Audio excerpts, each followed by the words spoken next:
Hey guys, tonight we're not setting sail through pirate-infested waters. No rum-breath captains yelling over the wind. No parrots screaming obscenities. No treasure maps drawn by someone with the handwriting of a half-asleep toddler. Instead, we're traveling somewhere darker, smellier, and somehow even more dangerous. London, circa 1850. Before we wander into fog thick enough to chew, streets paved with horse droppings instead of asphalt, and neighborhoods where the smog alone could give you a 3-course lung disease, take a moment to like the video and subscribe, but only if you actually enjoy these strange midnight journeys into the past. And drop a comment telling me where you're listening from and what time it is. Somehow, it's always 2 a.m. somewhere, the hour when your brain decides it wants historical misery as a bedtime snack.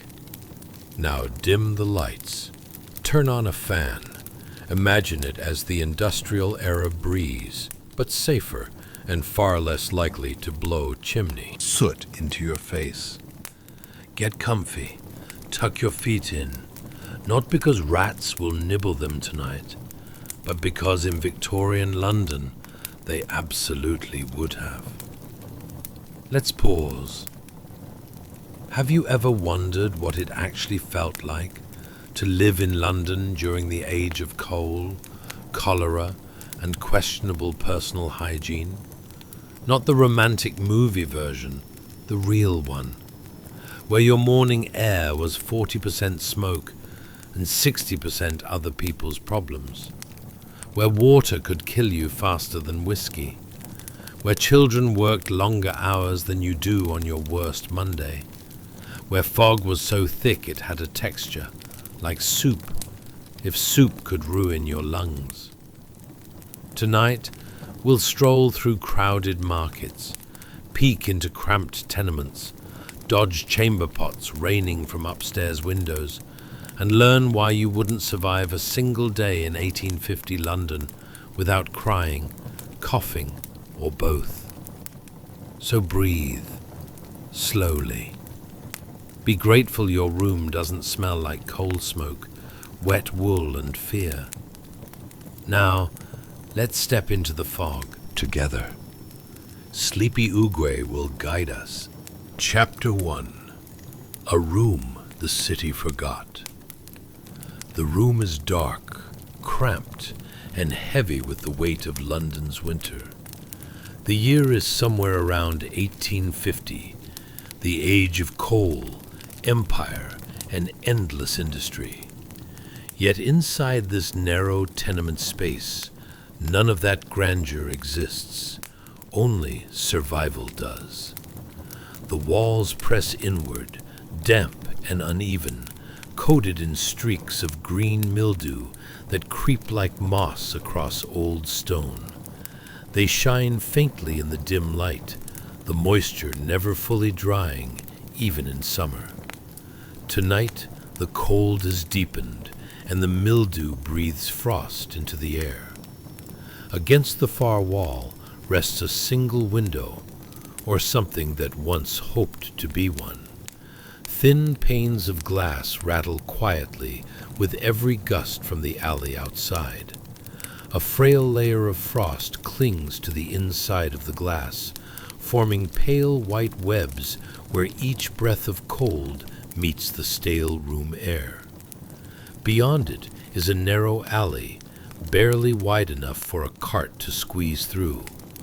No view, no sunlight, just shadows and brick. The room is smaller than it first appears, just wide enough for a straw mattress pushed into the corner, a cracked basin on the floor, and a wooden crate that attempts to pass as a table. That's all. No fireplace or proper stove, no insulation, no comfort, just walls, frost, and breath. A faint smell lingers, coal smoke mixed with damp wood, unwashed wool, and something sour that sits deep beneath everything. It clings to clothing, to hair, to sleep. The kind of scent you stop noticing only because it never leaves.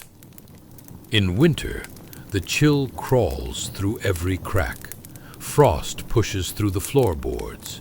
Even under blankets, fingers stiffen, and sleep never truly warms the bones. Some nights, people huddle together for warmth, not out of affection, but necessity. Footsteps echo faintly from the hallway beyond. This building is alive with sound. Babies crying through paper-thin walls. Coughing fits from neighbors you'll never see clearly. Boots stomping up and down stairs. Privacy is a luxury no one here can afford. Every life spills into the others. From the alley below comes the distant rumble of a carriage, the clatter of hooves against stone. A man shouts, a dog barks. Somewhere glass shatters. Life goes on outside, but up here in this room, time feels slower, thickened by cold and exhaustion. Your breath fogs in the air. You pull your thin blanket tighter, but it does little. The dampness eats through cloth like teeth. You can see your fingers trembling, not from fear, from temperature. There is no fire here, no guaranteed meal, no warm bath waiting. The poor of London lived with cold as a familiar companion, each winter a test of endurance. Water collected in the basin is icy, slick with a thin sheet you have to break before you wash. Laundry dries never fully, just grows colder. Bread, if you have it, hardens quickly. Everything must stretch. Fuel, food, hope. Many in this room share space with others. A family of 6 might crowd onto the same straw pile. Or strangers, drawn by rent, priced lower than dignity. It is not quiet, even when silent.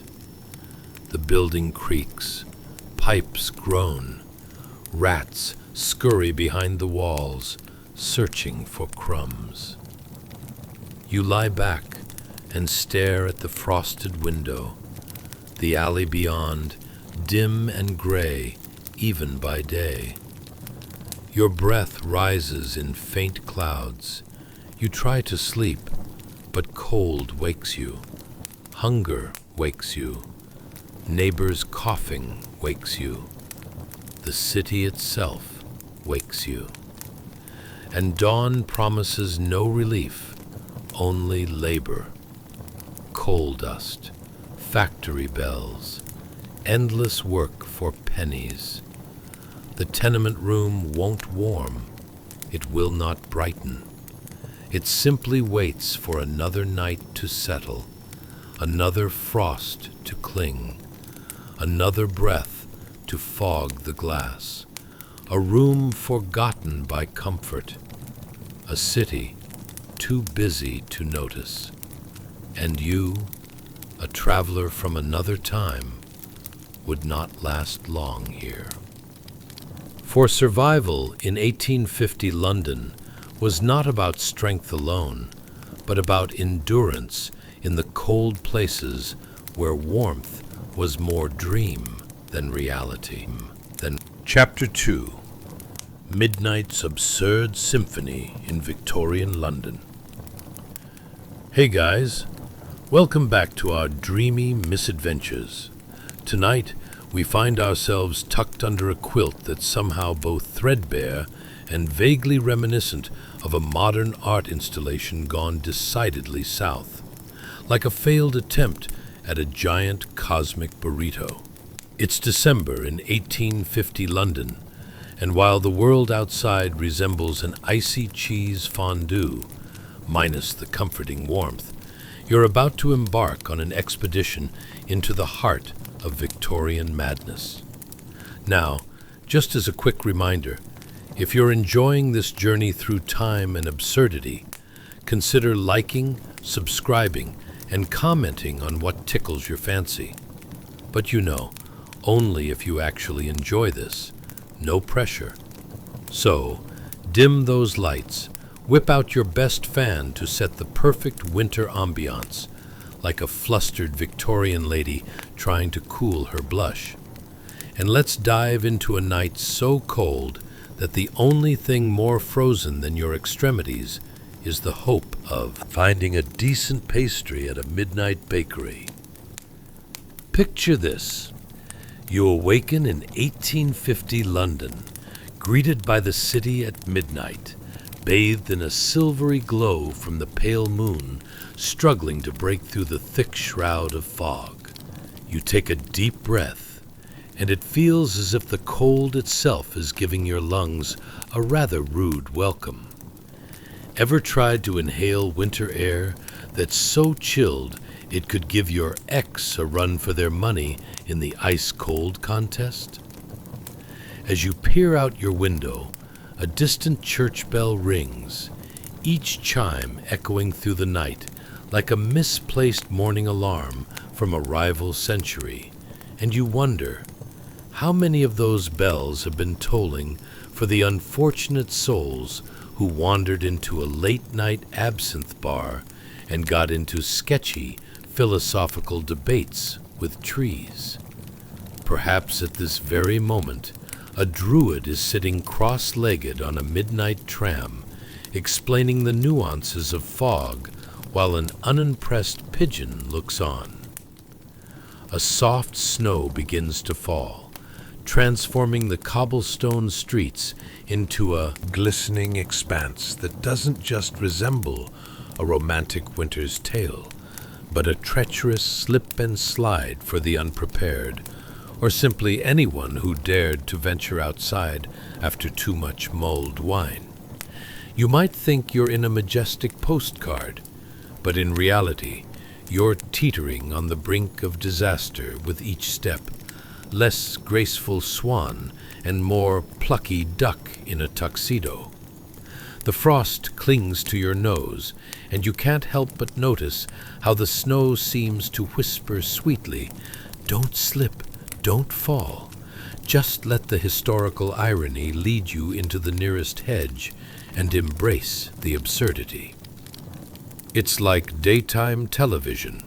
Lots of drama, questionable choices, and the occasional commercial break about how to cure your existential dread with pickled herring. As you stroll through this glittering, wintry wonderland, the gas lamps flicker, casting a golden glow, though whether it's the light's subtle charm or the fumes making you lightheaded is anyone's guess. It's a sickly yellow hue, almost as if the city had a siege of chronic tummy trouble. Imagine a celestial cheese grater waging war against reality itself, and you just might be halfway closer to understanding the ambience. Now, let's deliberate on textures and sounds.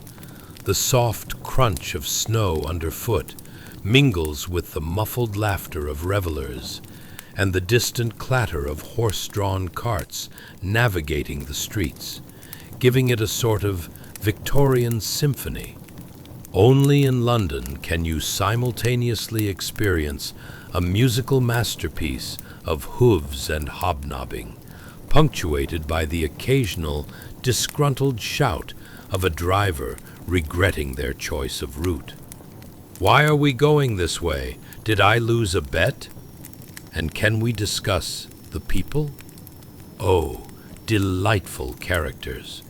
Wrapped up tighter than a Christmas present, they flood the streets, swaddled in layers of wool and linen, like human burritos, furiously swaying to some invisible beat. There's Mrs. Witherspoon, the town gossip, who's made it her solemn duty to ask why the street lamps have suddenly begun frequenting the local saloon. The audacity. Meanwhile, men in top hats glisten like festive ornaments. Perhaps pondering if there's a competitive edge to the best hat contest occurring in genteel drawing rooms later that week. Shouldered by the ever-charming backdrop, you are greeted by market stalls that turn into impromptu performances, where a street vendor hawks fish pies like they're the last culinary hope of humanity. "1 pie for a penny, guaranteed to cure your unhappy stomach, at least until you take your first bite." You can almost see the skepticism in the air, much like the faint attempt at romance lingering between you and that uncomfortably wet cat you met 2 weeks ago. And then there's the music. Oh yes, the music of the streets. The clanging of pots mingles with the squealing of street urchins devising plans to fetch the perfect snowball. It's the kind of sweet serenade that reminds you of childhood. Fights with your sibling over who gets the last cookie. Bittersweet nostalgia in a snowy setting designed by someone with a flair for tragicomedy. "Clara, do you think that the fog actually has feelings?" muses William, his eyes reflecting the street lamps. "It's probably just jealous. Look at all of us managing to have a good time. Poor fog." Even as laughter rises, the city's underbelly churns with stories of adventure and mishaps waiting to unfold, as if every corner promises a new chapter filled with hysterical calamities born of unique Victorian problem-solving skills, or lack thereof. Ah, life in 1850 London is indeed a paradox wrapped in a frost-laden riddle. So snuggle in deeper, let your mind drift into this beautifully chaotic night, and remember that while the snow outside twirls whimsically, the absurdity of life isn't limited to any century. Just look around and embrace the bizarre, for you are now a part of this midnight spectacle. Tomorrow we will unravel more intriguing threads of Victorian life, perhaps delving deeper into the lives of the poor souls attempting to escape the icy grasp of winter while finding the warmth of frolicking madness. Sweet dreams, and stay frosty, my friends. Chapter 3, A Hearth of Dreadful Chill. Welcome back, weary traveler. As you pull your blanket a little tighter around your shoulders, let's dive into the bone-chilling truth of life in mid-19th century London. Picture this: a young lad named William, meticulously shivering beneath a tragically thin wool blanket, one that looks like it was last washed during the Great Fire of London, which is to say, not at all. You might think your heating bill is steep, but in 1850, William's idea of warmth was dependent on sheer willpower and perhaps the presence of a few very optimistic mice. Can you hear that? No? That's because the hearth is filled with gray ashes, the remains of a fire that's seen better days. The air is biting, piercing through William's meager blanket like it's auditioning for the role of most persistent winter chill. In the background, the distant cries of street vendors selling whatever you could market at -2 degrees Celsius waft through the cracked, barely there window. It's either that or the occasional drowned rat drifting by. Not quite brunch material, but they're nothing if not resourceful, those Londoners. But let's talk about the fire, or more appropriately, the distinct lack of it. This poor hearth would put the campfire scene in your favorite movie to shame. Remember those warm, cozy movie nights? Imagine trading in that ambience for a cold reminder that the local fuel merchant had completely forgotten anyone needed warmth 3 months ago. You'd think survival skills would have moved a bit beyond just knitting a turtleneck out of your grandmother's old linens. But alas, here we are. In this delightful scenario, William's idea of breakfast doesn't involve hot coffee or flaky pastries. Oh no. It's a nice, robust serving of cold porridge that might as well have been used to sculpt medieval architecture. If you've ever had a bad morning after a rough night out, you can relate. It's like that first sip of water after a night of questionable hydration choices. Except the water's also a suspicious shade of gray. Now, in our modern lives, we often long for that elusive, slow morning vibe, perhaps sipping tea while snuggled under an infinity of blankets. But in 1850, it seems like the only supreme comfort you could hope for is avoiding the freezing wind while dodging the inevitable draft from the one window at most cottage you call home. Ever thought about the importance of bathing? Well, let's have a quick chat about personal hygiene in this era, shall we? The Victorian concept of a good wash involved a bucket and a very limited dose of imagination. This was not restorative spa time, my friend. Oh no. This was akin to pouring cold soup over yourself while standing outside during a blizzard. Refreshing sounds a bit too kind, doesn't it?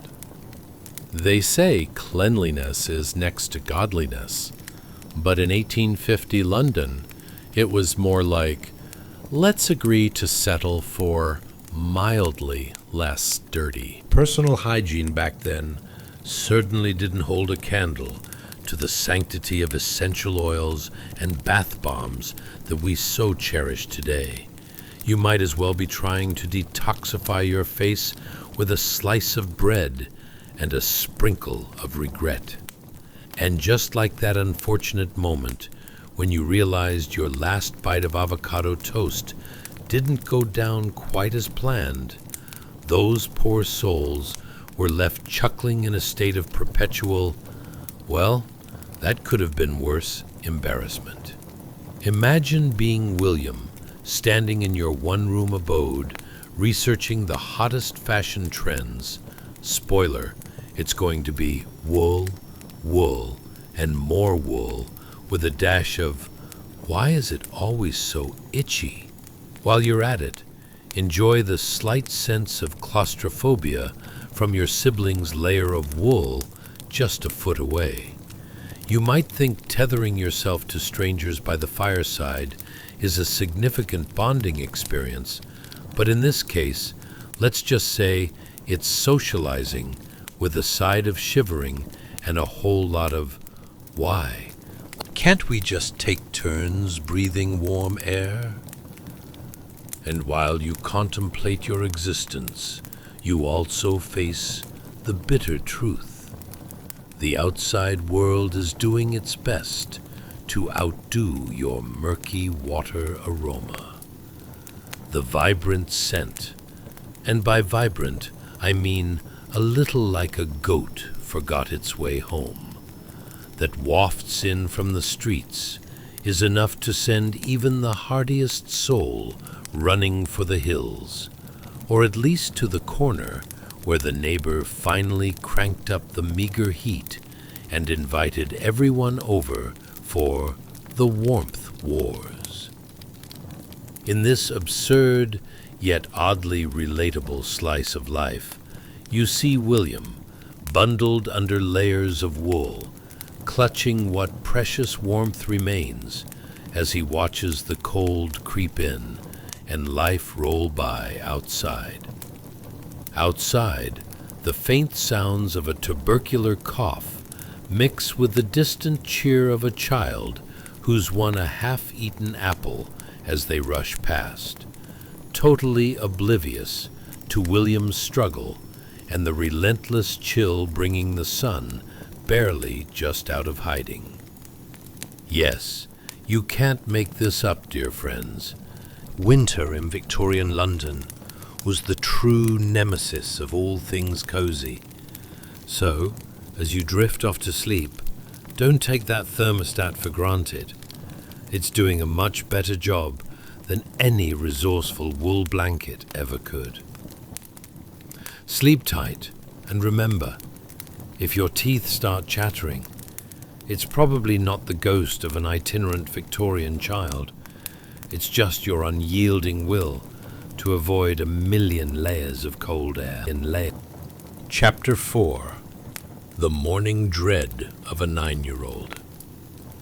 Hey there, sleepy wanderer. As you breathe in deep and sink into your blankets, let's unfurl this tale that's colder than your least favorite ex's embrace. Welcome to the charming chaos of 1850 London, where even the sun has to think twice before making an appearance. Meet young William, a boy of 9 with a face etched in soot, that quintessential Victorian decor, like a dirty canvas that could only be appreciated by a very specific art critic, perhaps a raccoon.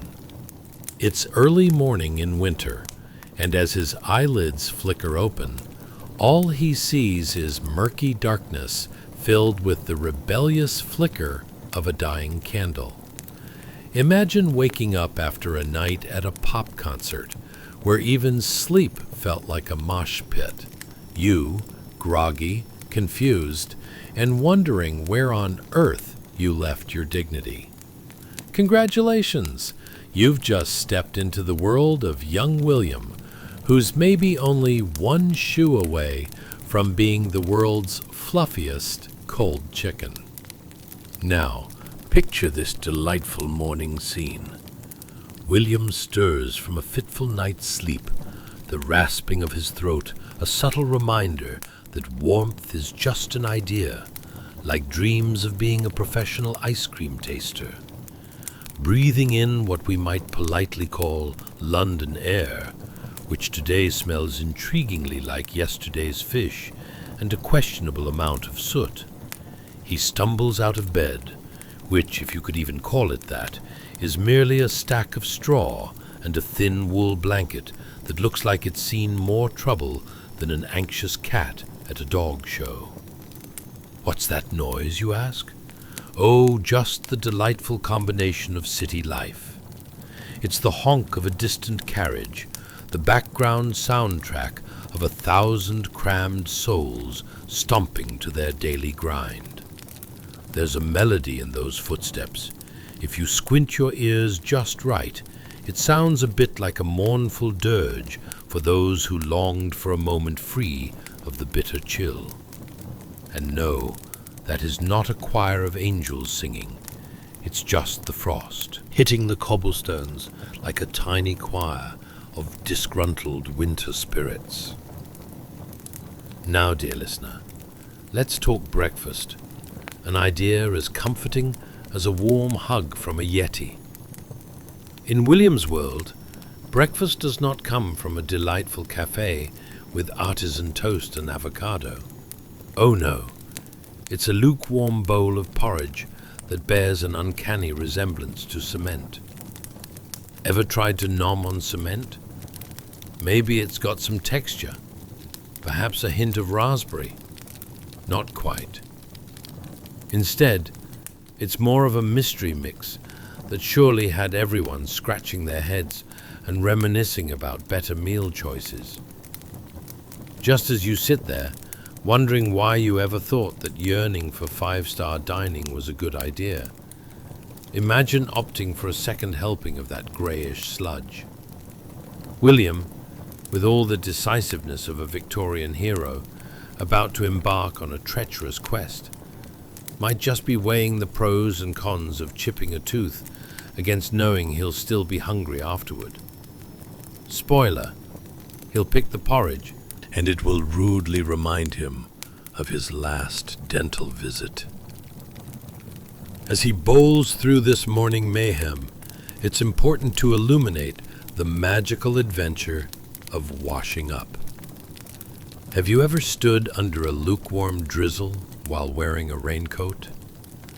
Now imagine you're dousing yourself with, well, rainwater, which is precisely what the entire concept of bathing was in good old Victorian society.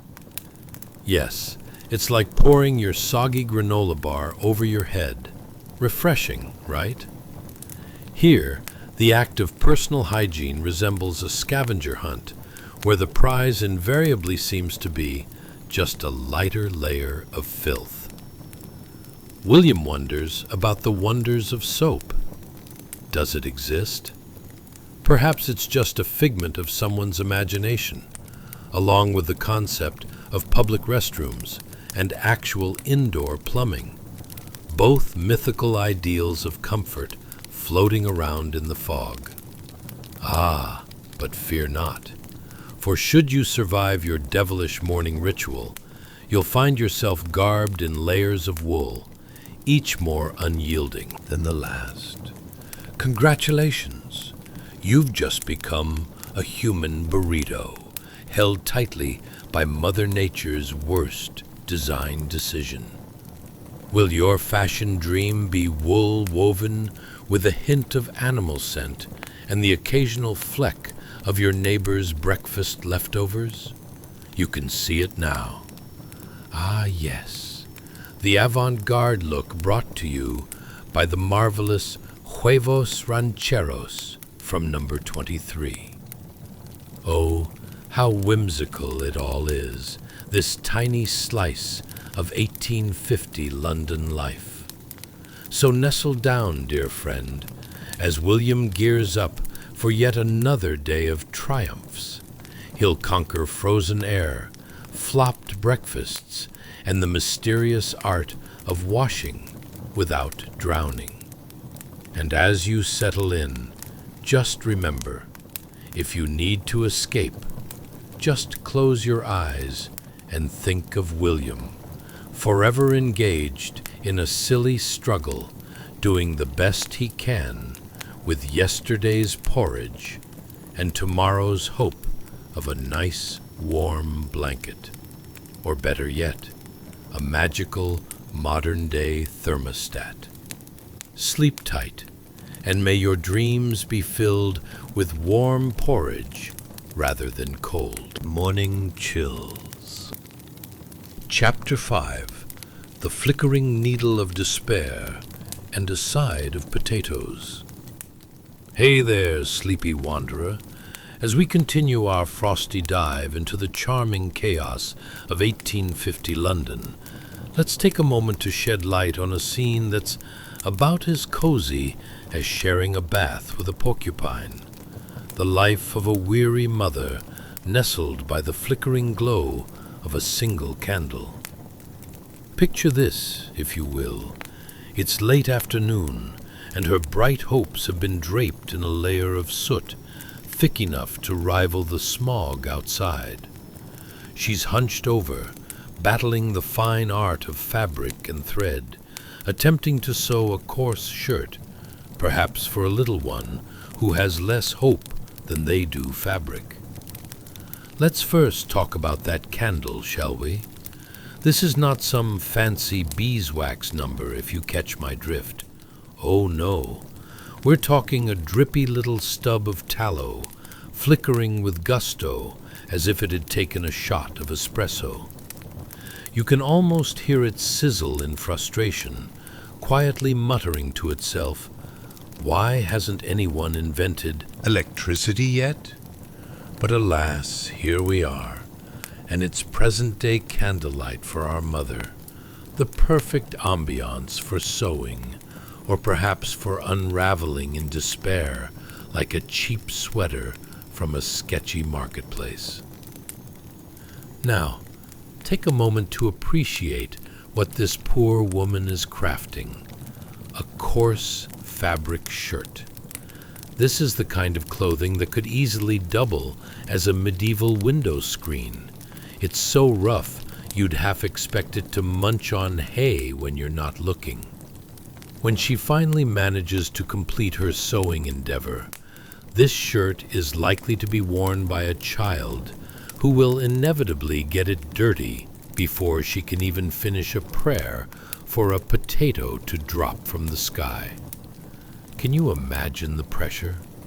You're stitching with a delicate silver needle, glancing out the grimy window every so often, as if a delivery of divine potatoes might miraculously drop down from a chariot. But it's probably just the neighbor's dog rummaging through their garbage, yet another reminder that life is decidedly unfair, and this woman is about one whimsy away from needing a therapy llama. As dusk creeps in, the cold seems to giggle at her plight, infiltrating the house like an unwelcome friend who's eaten too much cheese at the last party.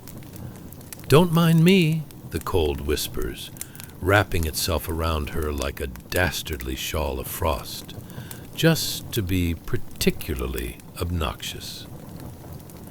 You might wonder how this woman stays warm. Will she wrap herself in her fabric creation? One need only imagine the enthusiastic reactions of neighborhood rats as they witness her unveiling a delightful new joke of a garment.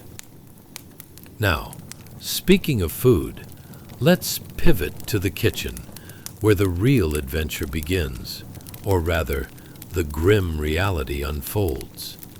Potatoes. Potatoes were the holy grail for families like hers.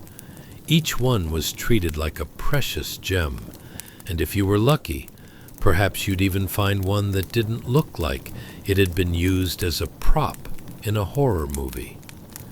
Ever peered into a potato sack that looked suspiciously like a crumpled magician's hat? Well, you might be closer to a discovery than you think. Surprise! It's a potato with the skin of an ancient relic. You could sell that at a local market and maybe use the profits to buy another sack of drearily similar tubers. Picture her. While she squirts the last remnants of the candle's wax on her project, a quiet debate rages in her mind. Should she sneak more potatoes today? Can she get away with haggling one off that's actually just a particularly resilient pebble dressed in bits of dirty cloth? Should she barter with the baker over some bread that might as well have been used to play dodgeball? The tension could almost be sliced with a knife, just like the crust on that bread. Ah, the wonders of Victorian life. Every stitch she sews boasts the dreams of her family, woven alongside the threads of worry and love. And yet, amidst the struggle to keep the needle from flying through the air like an over-caffeinated hummingbird, there's humor too.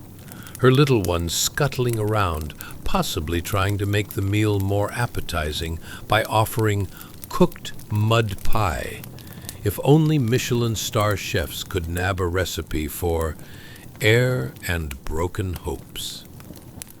As darkness blankets the damp streets outside, candlelight illuminates the mother's weary face, every crease, every furrow peppered with determination. Who could have foreseen the battles she faces each day? Yet there she sits, sewing away, daydreaming that perhaps, just perhaps, tomorrow will bless them all with something slightly more exciting than the last potato. Yes, dear listener, this is 1850 London, a place where daily struggles are often woven together with a subtle thread of humor. And as she sews, you realize something important. While potatoes may not be the stuff of dreams, they're a far cry from the unyielding fabric of a life fraught with trials. So, As you drift off into your own dreams tonight, conjure images of a mother with needle in hand, perhaps with a slightly burnt potato on the table, whispering, "Tomorrow is just a stitch away." Chapter 6. The Sulphurous Breaths of London's Fog. Hey there, sleepy wanderer.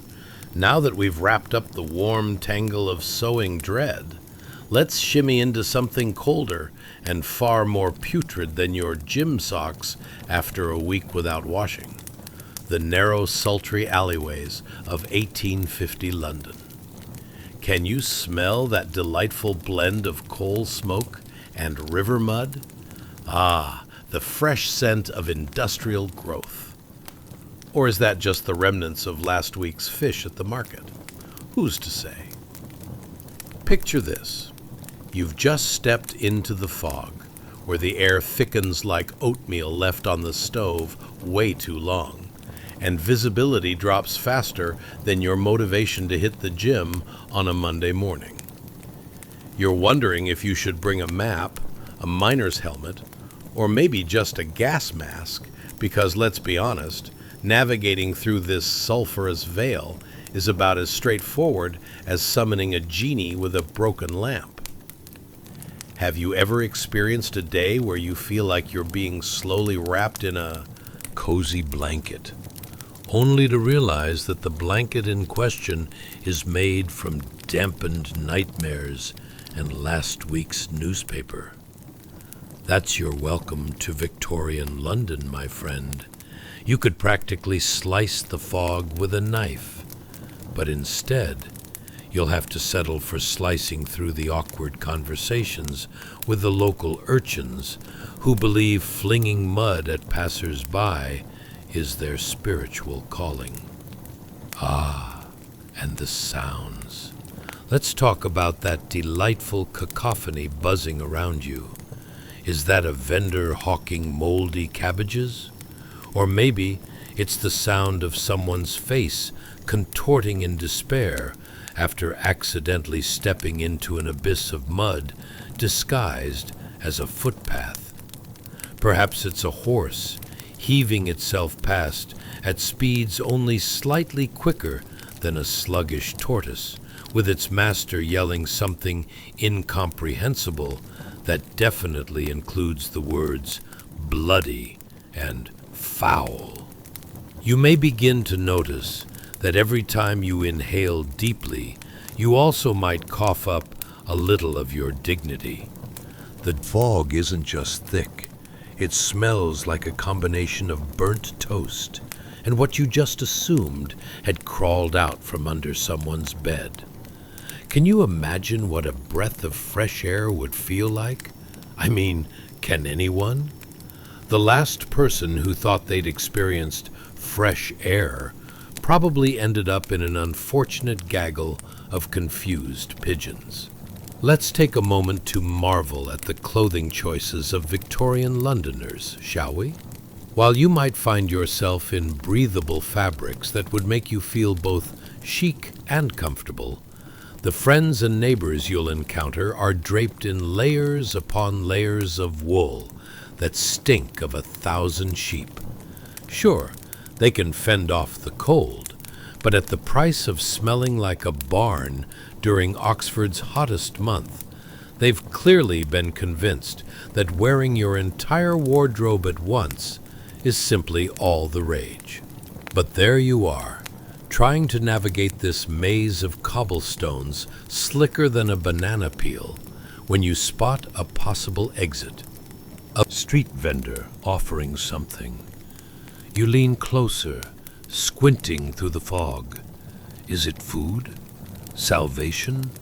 A miracle in a bowl? Nope. Just a dubious stew that looks suspiciously like yesterday's leftovers boiled in an unwashed pot. Your stomach lets out a grumble as if to say, "You're about to make a mistake." But the allure of possible beans is strong in Victorian London. After all, it's either that or go back to your humble abode where the last meal you prepared involved more conversation than culinary skills. Leaning in closer, your nose wrinkling up at the smell, you can't help but notice the other vendors eyeballing you like you owe them a toll for passing through. "You'll need to be quick about it, dear," whispers a woman, as she shoves a mysterious lump that could be either pudding or last week's unfortunate shepherd's pie into your hands. "Don't let it touch the ground, or you'll be unlucky." Because, of course, life in London isn't dicey enough without adding a superstitious layer of accidental misfortune. And let's not forget the elemental sidekicks of our Victorian adventure, the weather. Mother Nature here has the subtlety of a drunken bull in a china shop. One moment you're enveloped in sultry fog, thicker than a plot twist in a Joseph Conrad novel, and the next, rain comes barreling down like a toddler who didn't get their cookie. Ah yes, London weather, you might think, the only forecast that really needs a crystal ball. You rush down the alley, seeking refuge, but all you find is a handful of other lost souls standing beneath a chimney, spewing out coal smoke that makes every breath sound like the lament of a broken accordion. At this point, you're not trying to dodge raindrops.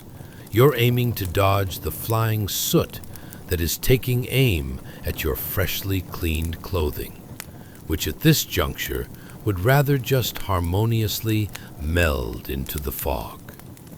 Can you picture it?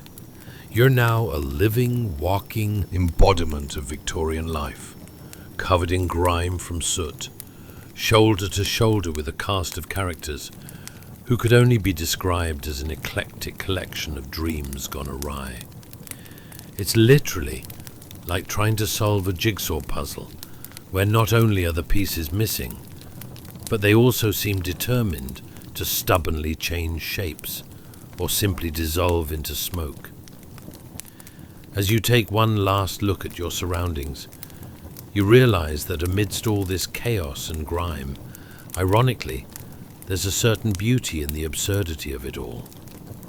You think about how, in a world strangled by frost and filth, these very souls find hope and humor, while trying their best to avoid the proverbial and quite literal mud.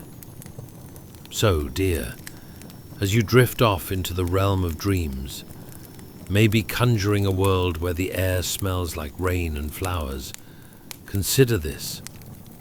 While living in 1850s London may not seem like paradise, it was certainly a place where laughter wasn't lost, even amidst the fog and coal dust. Sweet dreams as you step beyond the sulphurous fear of this peculiar era into the warmth of your own cozy mind. Chapter 7. The Murky Embrace of the Thames. Hey there, sleepy traveler. As we gently float away from the last chapter, let's slip into something decidedly murkier than the coffee you regrettably made last Tuesday. The dark, swirling depths of the River Thames in 1850 London. Ah yes, the Thames. It's not just a river, it's a veritable soup of human existence, a blend of joy, despair, and just a sprinkle of industrial waste. It's a floody delight that perfectly captures the spirit of a city teetering on the brink of enlightenment and utter chaos. Now, let's talk a little about your surroundings. Wrapped in a cozy fog that feels less like a breathable mist and more like a slightly damp hug from a suspicious uncle, you take a moment to breathe deeply. Do you smell that? It's like the River Thames attended a barbecue, but forgot to bring the meat. Instead, it returned with last week's fish and chip leftovers and a healthy dash of humorously grim history. Yes, the aroma here can only be described as a mix of courage and questionable life choices. Hidden beneath this thick cloak of gray is a treasure trove of human disregard. The story of London's life and death spirals downriver with every hull of a boat that grinds through its blackened waters. Imagine 1850, where the air is thick with ambition, industry, and the kind of delightful sewage aroma that makes you feel so alive. Can you picture it? It's like being on a date with fate, where the conversation is a little too genuine, and you're just hoping for an escape route, or, at the very least, a decent handkerchief. As you stroll along, your feet splish-splash through puddles that hold remnants of a bacterial ball pit. Delightful, isn't it? You begin to ponder essential questions like, in a world where the Thames doubles as both transit and trash can, how do the locals ever find a sunny side? Or perhaps, what sort of mortal calamity lays in the depths of a river that doubles as a public toilet? Let's not forget the constant hustle and bustle around you. Boats, horse-drawn carriages, and the occasional gentleman attempting to smoke a pipe all contribute to the violent orchestra that is Victorian London. Imagine, if you will, a sight to behold. An overworked coal boat navigating with equal parts skill and luck through what can best be described as floating mischief. Every time a vessel rocks by, the very water seems to belch up its dinner, treating bystanders to a splash of unknown origin. It's like watching a bad magician. Oh, look, it's gone. Oh, wait, there it is again. Ah, never mind. Perhaps becoming a Thames worker crosses your mind. But let's be real. Would you survive one day? Navigating through the mud, dodging the errant puffs of steam that feel like the tempers of Londoners at rush hour. You'd need to be part acrobat, part philosopher, and part unfortunate fully dressed diver, all at once. And then you. Remember, happiness is a relative concept here. Why not take a moment to appreciate the noble occupations of the local Bevölkerung? Yes, friends, working the Thames is admirable. Just imagine explaining this career choice at family reunions. Why, yes, grandmother, I do spend my days risking my life while collecting novelty items that closely resemble fish bones. So progressive, right? But let's step into some of those unsung heroes of the river, the watermen. They're not just navigating, they're performing an awkward ballet on the renegade bubbles of pollution, while occasionally yelling at random boaters like a coach at a badly organized rugby match. No, mate, the fish aren't up for a debate. Hand me that barrel. Oh, and the fashion of this era. Nothing says, I'm a 19th century aficionado, quite like a gentleman dressed in a woolly coat that could double as duct tape for holes in rickety boats. You see, warmth was paramount, but style? Well, let's just say people settled for the color of lost hope and slightly damp charcoal. Suddenly, a dreadful squawking draws your attention from the murky waters. It's the local wildlife. Pigeons, you say? Nope. London's finest rats, dressed and perhaps overqualified for a Broadway show, push eagerly along the banks. They scamper about, searching for the freshest snacks the Thames has to offer, all while side-eyeing you with that particular attitude only a rat can master that says, "Look, concerning the entire human race, we are the tiny architects of your downfall." And as if that wasn't enough, here comes the weather. The sky is about as reliable as your great-aunt's tales of her youth, a waft of unpredictability laced with heavy clouds, topped with a pinch of eternal drizzle. Rain and fog play the enemy, turning each unwanted adventure into a scene of Victorian blundering. Did you think you could traverse a muddy bank and stay dry? Not in this lifetime, my friend.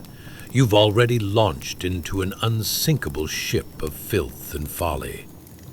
As you maneuver through, pondering if you'd rather kiss a tinned sardine or reconcile with your less than peachy fate, take a moment to revel in the delightful absurdity of it all. Welcome to 1850 London, where the only constant is the inevitable blend of surprise, chaos, and just a touch of river drama, a place where even the Thames knows how to keep its guests entertained.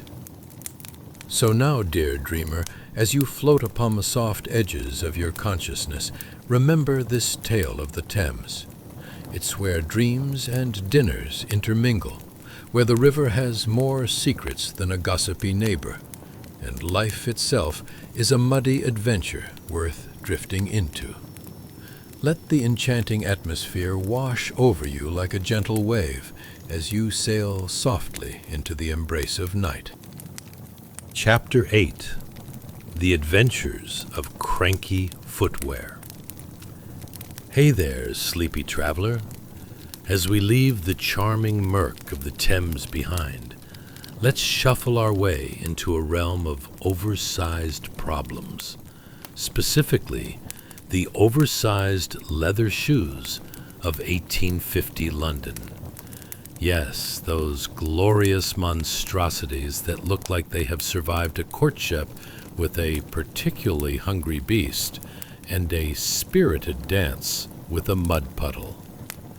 Now, close your eyes and picture yourself standing in a dimly lit room that smells faintly of smoke and something one could only describe as historically questionable.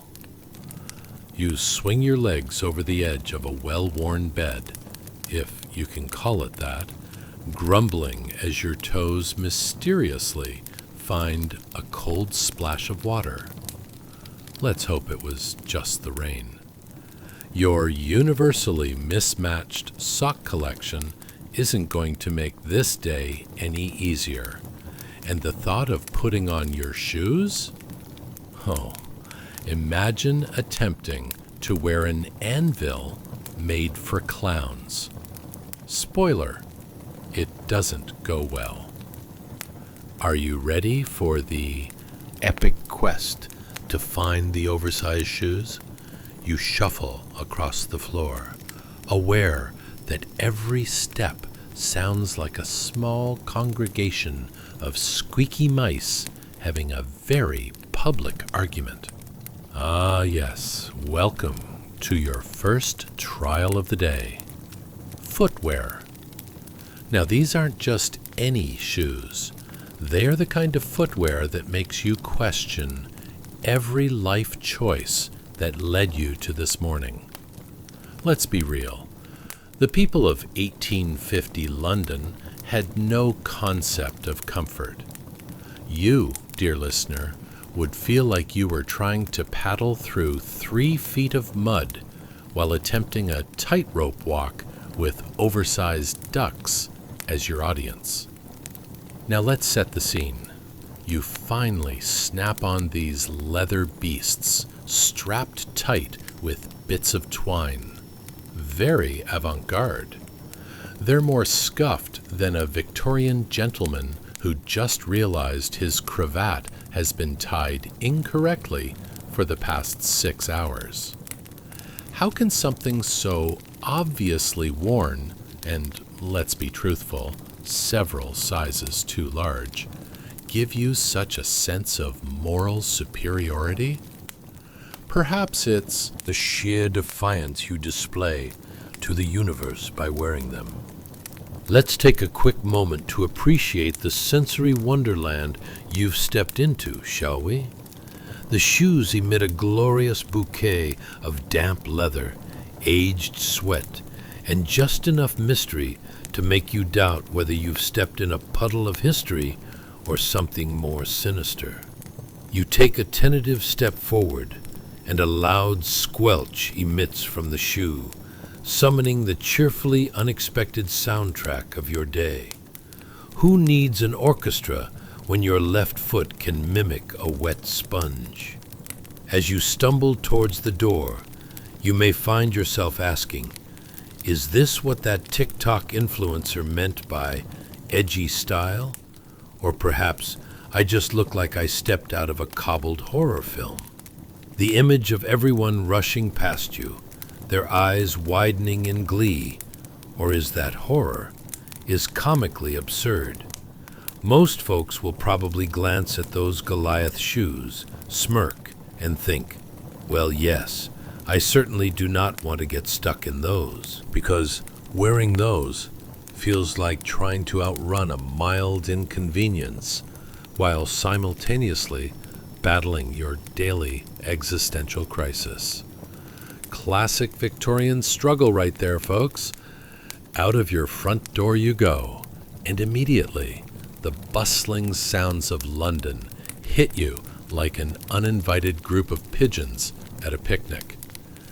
You see, amidst the bellowing street vendors and the occasional horse-drawn carriage that sounds like it's auditioning for a lead role in a musical about bad luck, you're left wondering how you'd keep up.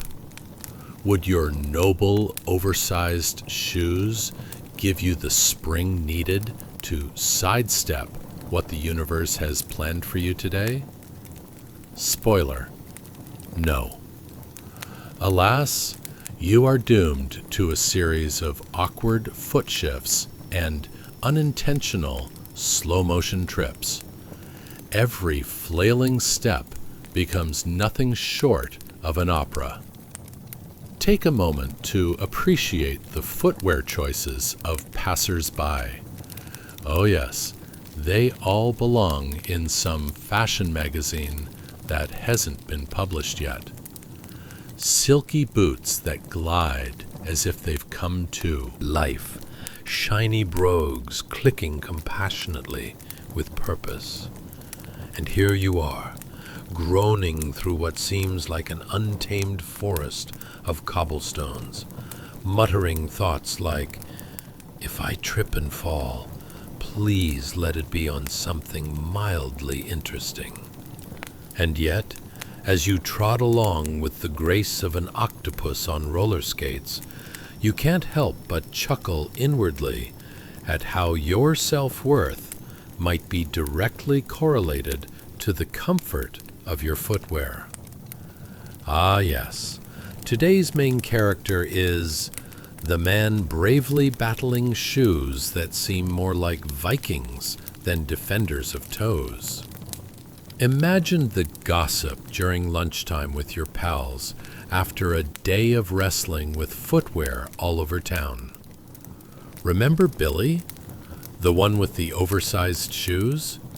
He's practically starting a revolution in comfort performance. Next thing you know, we'll be seeing advertisements with the tagline, "For a taste of betrayal on your feet."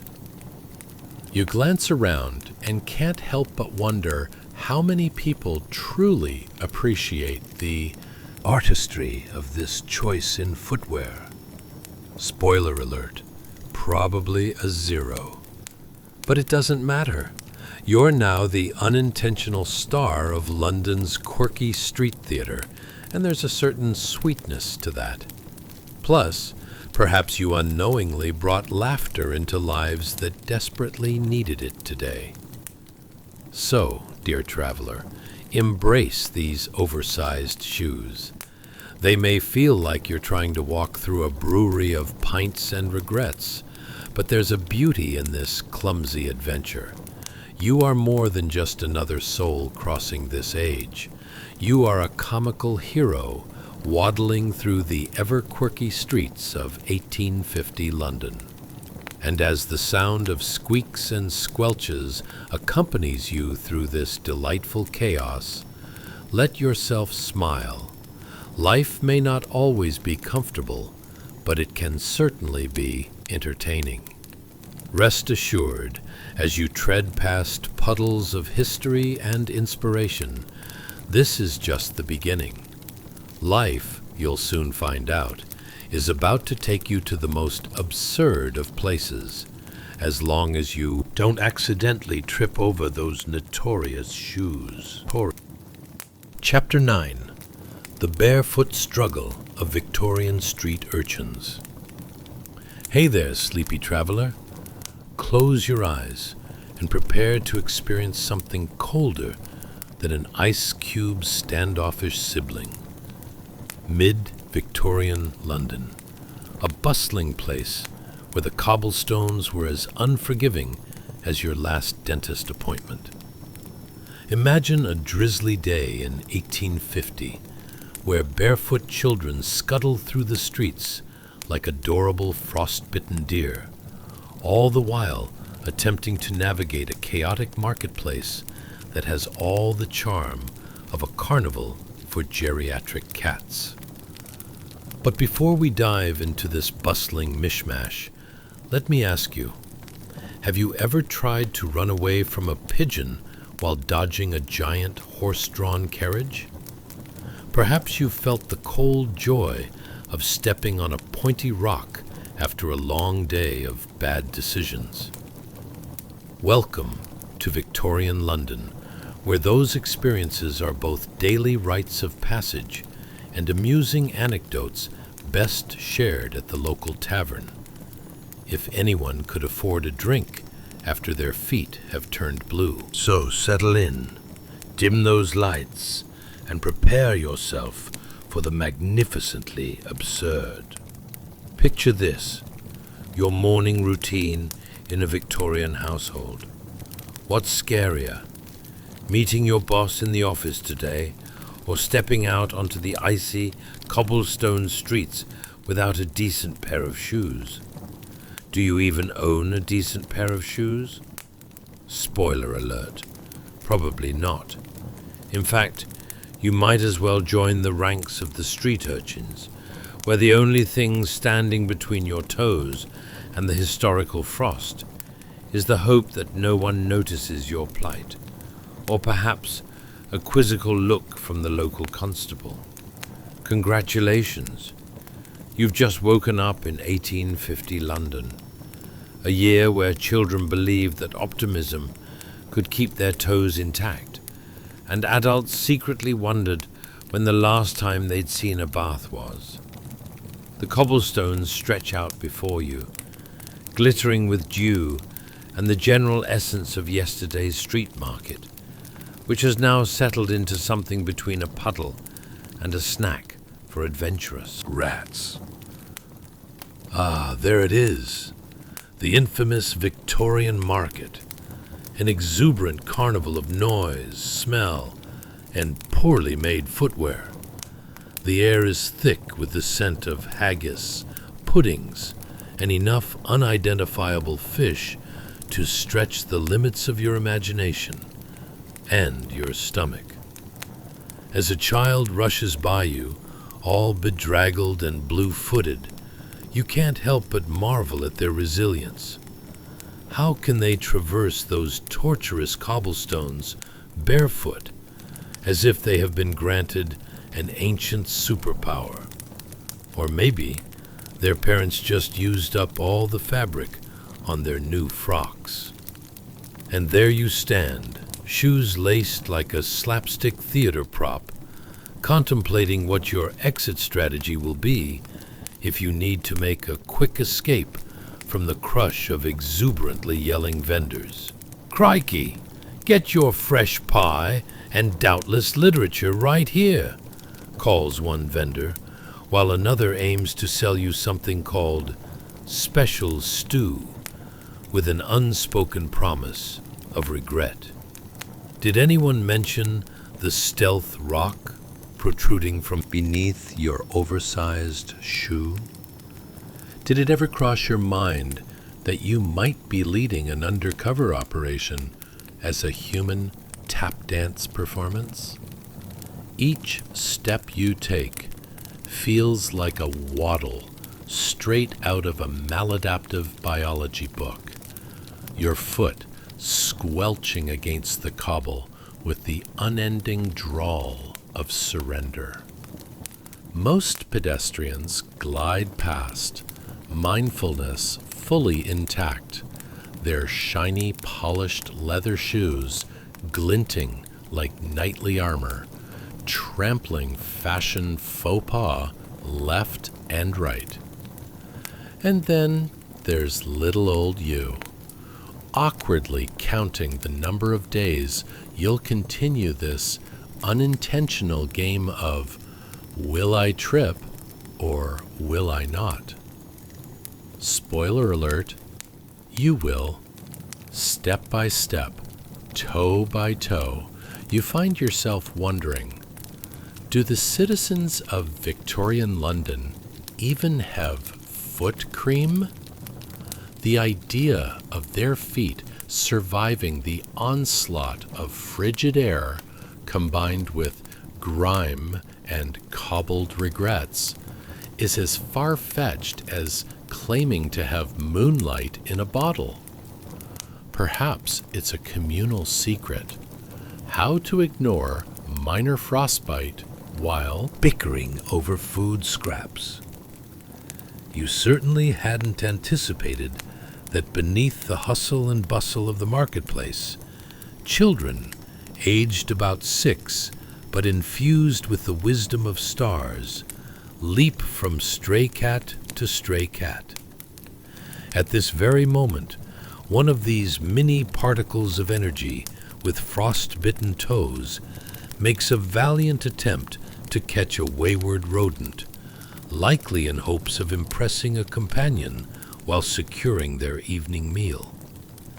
After all, Victorian life for the lower class was less about culinary classes and more about survival tactics that would make even the most seasoned reality show contestant squirm with envy. As you navigate around a particularly fragrant vendor, you might catch a glimpse of a little girl, shivering but resilient.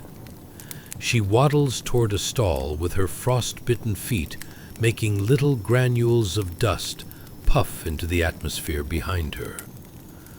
Oh, how grand, you ponder. Is this a new form of performance art? Or just another day in the life of a child whose shoes are decidedly missing from the picture? And through it all, you learn a valuable lesson about resilience. Those kids smile wider than the pies they are trying to sell, even upon discovering that they may or may not be a bit undercooked. After all, in a world where warm footwear is a foreign concept, laughter remains the warmest blanket you can wear. So, here you are, dear listener, navigating the bustling market of 1850 London, facing the freezing, cobbled war zone with frost-bitten toes as your companions. And while stepping out may feel like a circus act mixed with a Shakespearean tragedy, remember, life was an unpredictable adventure for everyone, particularly those adorable children bravely trudging their way through existence, blue toes and all. And with that, let's move on to see what else historical London has in store for you. Because if there's one thing we know, It's that the absurd has only just begun. Chapter 10. The Whimsical Sleep of Little Emma. Hey there, sleepy traveler.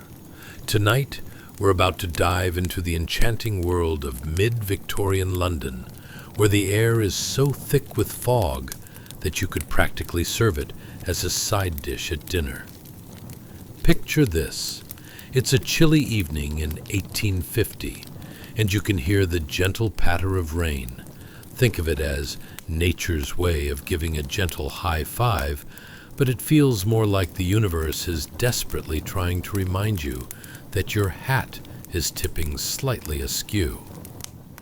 Now, have you ever wondered what it would be like to wake up, not in your cozy bed, with warm mugs of herbal tea beckoning you, but on a straw mattress, surrounded by the faint scent of last week's cabbage stew?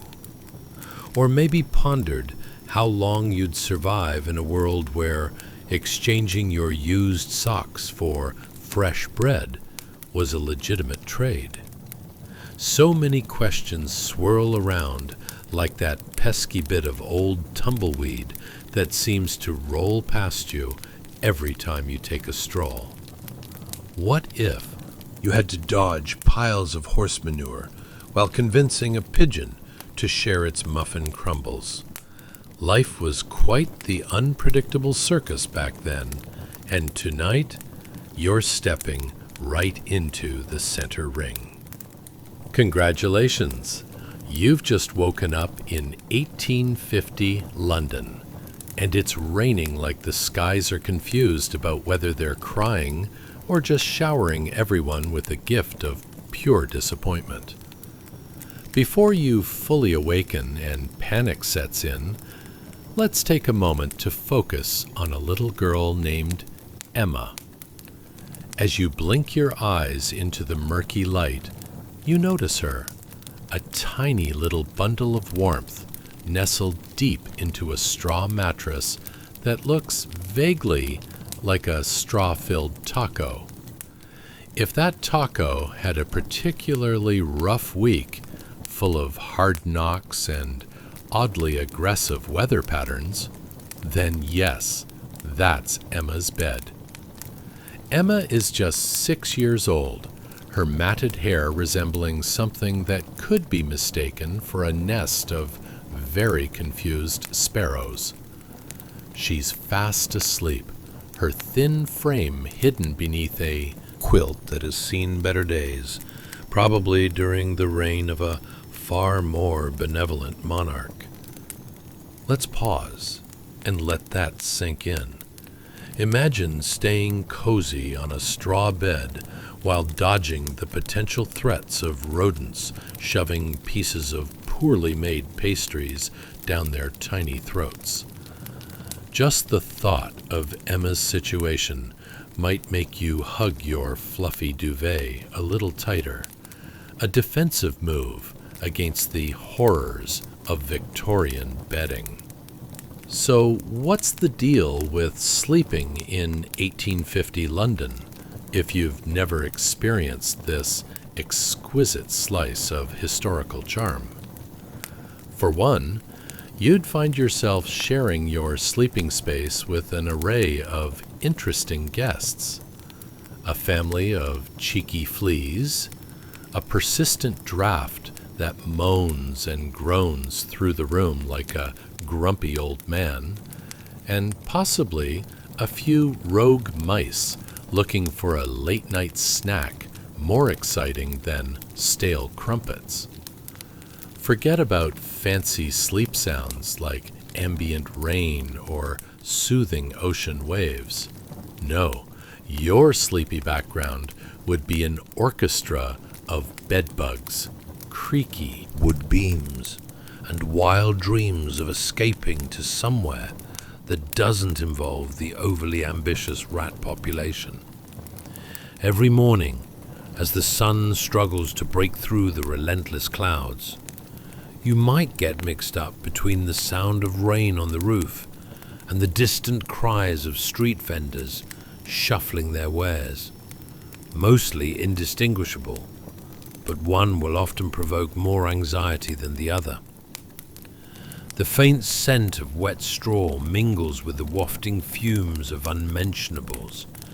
Indeed, nothing quite like the subtle hint of damp, homespun linens to awaken the senses. And let's not forget, living conditions were about as cozy as sleeping under a bridge made of sledging coal. But our dear friend Emma, with her sweet little dreams, navigates this chaotic world with a strength that's inexplicable. For she's had to learn the art of survival faster than you've learned to order coffee at fancy new cafes.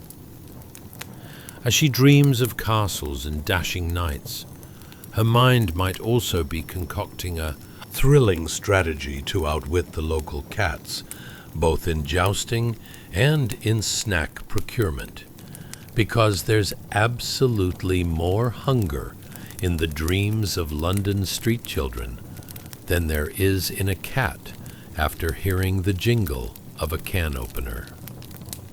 And while we're pondering Emma's life choices, let's talk about her wardrobe, or should we say, the lack thereof.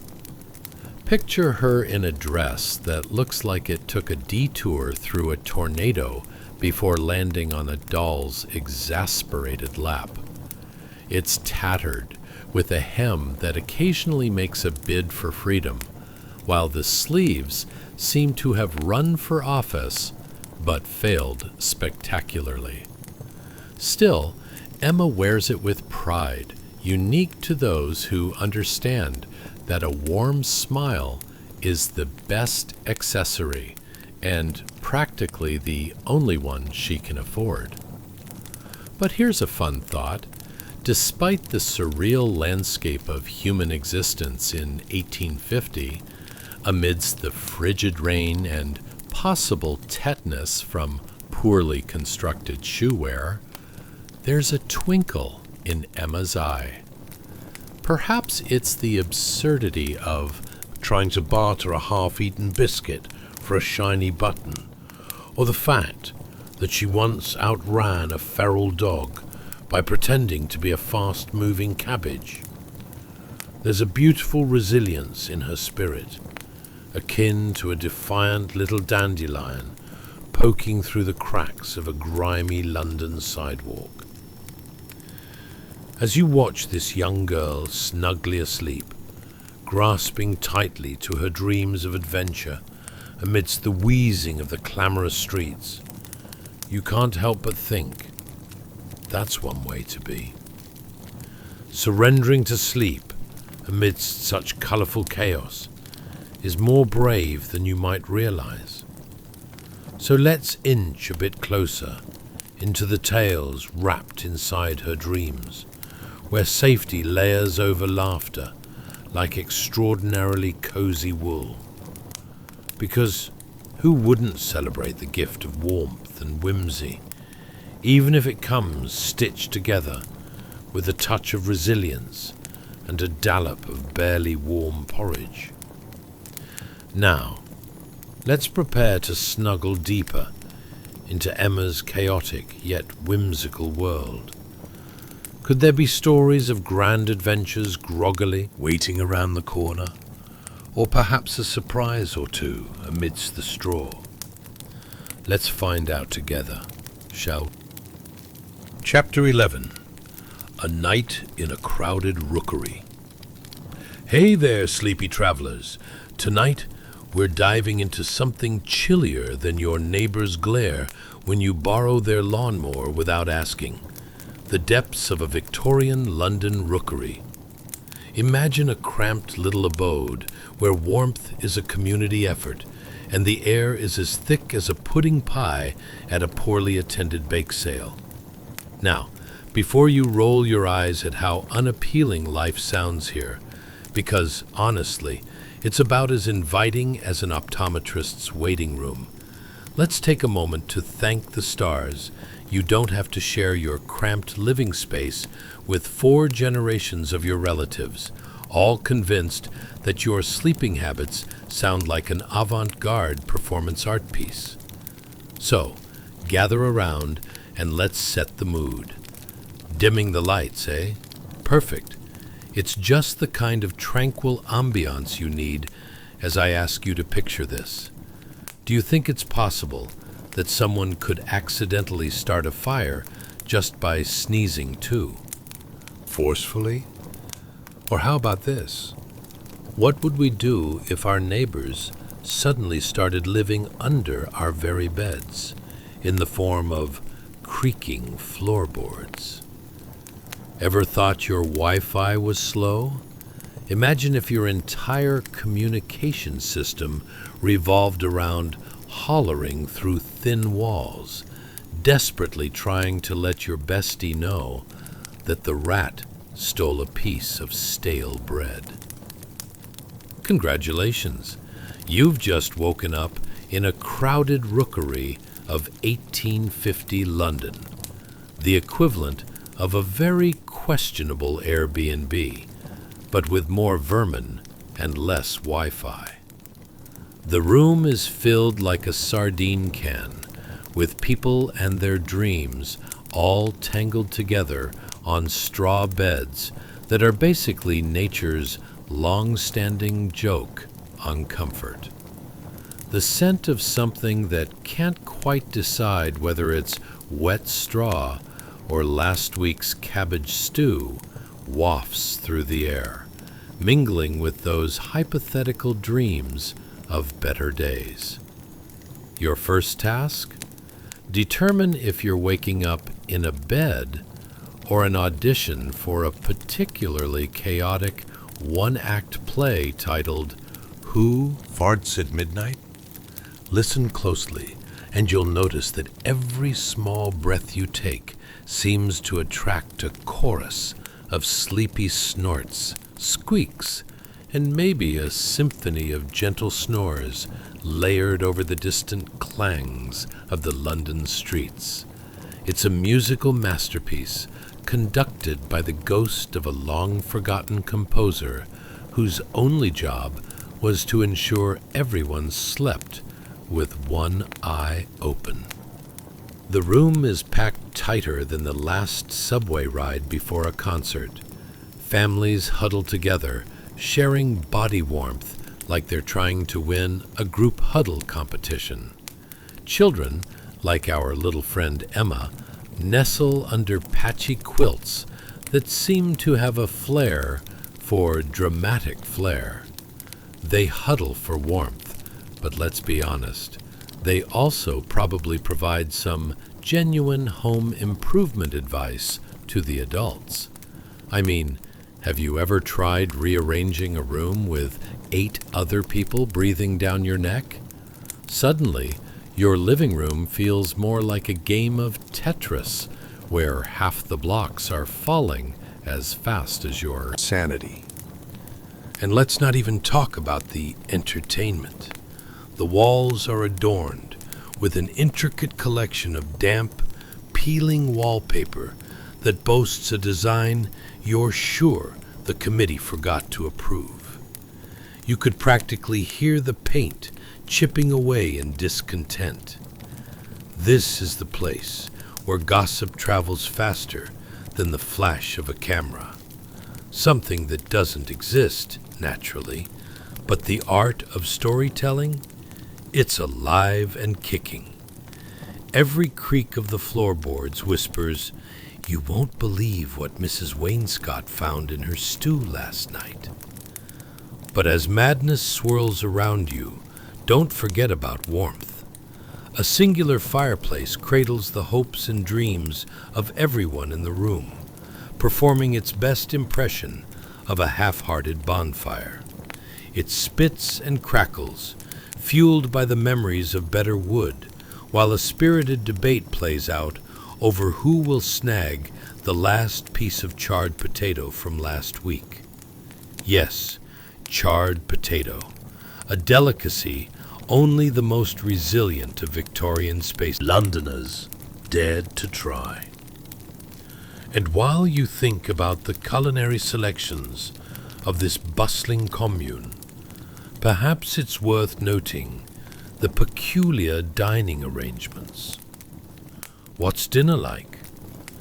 Would you be shocked to find that it might involve a hearty stew with the serious question of if today's meat is more of mystery or mystifying? A hearty consensus emerges around the table, sharing dinner-serving platters that resemble a medieval potluck, where everyone is uncertain if it's polite to inquire about the origins of the main ingredient. Spoiler alert, it's best not to. Now picture Emma again, as she dreams not just of sugar plums, but of lounging in a castle with warm blankets and food that wasn't once someone else's dinner leavings. Living in a rookery might have fostered even the wildest imaginations. She's concocting plans to create the ultimate den of comfort, complete with fantastical, oversized pillows and fluffy clouds made out of whatever passing clouds can spare. Every rustle from the outside simply spurs Emma's determination, for she's going to prove that even the tiniest among us can dream the biggest dreams, even while dodging a flock of pigeons that are really just trying to steal her breadcrumbs.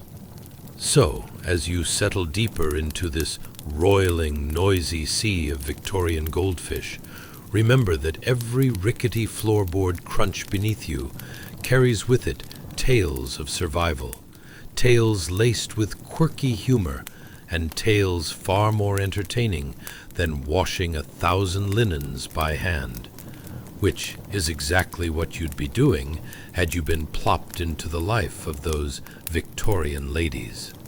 As night slips on, it becomes perfectly clear. Amidst the chaos of their lives, the strength of community creates a bond warm enough to overshadow the crumbling walls and suspicious smells. It's a humorous lullaby, birthed from chaos, that steals the very essence of everyday life in 1850 London, with a wink and a nod at our own absurdities. And as you drift off into the silly dreams of this crowding huddle, sleep will find you, a welcome companion, woven together by laughter and love in even the darkest nights. Now, let's tiptoe further into this enchanting, eccentric world, shall we? Chapter 12. A Broomstick Standstill in the East End. Hey there, low-energy explorers of the past. Tonight, we whisk ourselves away to a quirky corner of Victorian London, specifically the bustling streets of the East End, where the grit, grime, and overly ambitious pigeon population make for a delightful journey. It's like stepping into the world's most chaotic theater production, but instead of actors, you've got merchants hawking their wares and street urchins who might just snatch your shoelaces for a laugh. Now, before we plunge into this merry maelstrom of historical hilarity, let me ask you, ever stood on a street corner so busy that you wondered if you'd accidentally wandered into the world's worst game of Frogger? Or how about waiting for a bus so long that instead of commuter mindfulness, you started considering your career as a street performer? Spoiler alert, it would likely involve juggling unseen objects and the correct use of not getting hit by a carriage. Imagine this. You find yourself in an 1850 London scene, so vibrant it could fuel a decade's worth of Pinterest boards on overwhelming sensory experiences. The air is filled with the tantalizing aroma of meat pies, sizzling so close to being delicious that it's practically toying with your taste buds. Yet, you also catch a whiff of something that can only be described as mystery stew. Because every good Victorian knows that spare food scraps were simply creative culinary opportunities. Of course, being in the East End means this conjures up an existential crisis that begins with, what is that? Is that supposed to be edible? Can I eat it? Welcome to the East End, where chaos reigns supreme, and as you blink away your morning fog, you find yourself face to face with none other than William, a determined chap wielding a tall broom made of rough twigs and birch branches, like some kind of medieval janitorial knight. Let's take a moment to understand our friend. William, shall we? As the clock ticks somewhere beyond comprehension, he stands at the corner like a statue, nearly lost in the bustle of life swirling around him. His demeanor is as serious as a squirrel contemplating acorn investment strategies. But instead of fretting over stock options, he's got a front row seat to the swirling mass of humanity that floods past. Loud merchants shouting prices so loud it feels like they've invented their own form of opera, and shoppers who seem to have mistaken the sidewalk for their personal running track. William's broom? Well, it's not just a cleaning tool, though it does a valiant job of that. It's practically an accessory in this era, an extension of his purpose. Look at me, wielding this stick of destiny, he might as well declare, as he sweeps with the grace of a college dropout who just discovered interpretive dance. Alas, he's here to keep the streets from turning into an exaggerated version of Mother Nature's unkempt. Living room, a reminder from the universe that cleanliness may or may not be next to godliness, but it's definitely next to a pair of pigeons engaging in a curious avian debate. Picture this. Every wisp of dust William lifts finds itself mingling with the magic of the marketplace, where scents mingle like an awkward first date. The scent of overripe vegetables decides to join forces with the essence of freshly baked bread, creating a delightful bouquet that might make one ponder if they're about to be ambushed by a very enthusiastic pie thief. It's as comforting as a poorly written nursery rhyme, and twice as messy. And as you observe William diligently sweeping, isn't there something almost noble about it? Perhaps it's the gentle inclination of his head, or the way he occasionally breaks into a wry smile, acknowledging the chaos of life like a good-natured bystander in an over-the-top comedy. And let's face it, if you think today's hustle and bustle is hectic, try ducking the errant horse-drawn carriage facsimile alongside, avoiding the daily dance-off from the street musicians who have yet to synchronize their tempos. William's just trying to enjoy the show while keeping the stage ever so slightly tidy.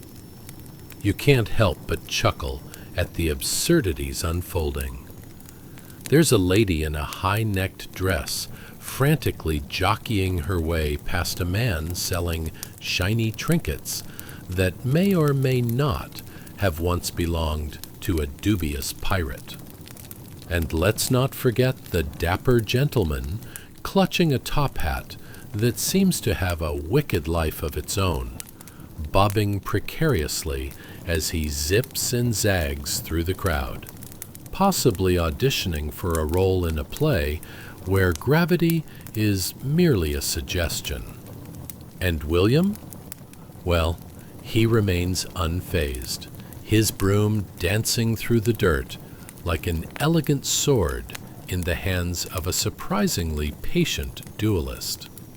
Despite the clamoring of the townsfolk around him, he finds joy in this odd ritual.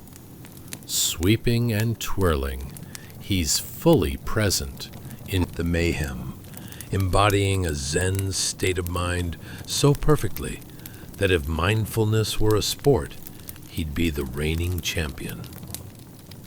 Now, if you ever want to know what truly defines people during this time, just observe the way they treat their broom-wielding savior. Children offer toothy smiles of camaraderie.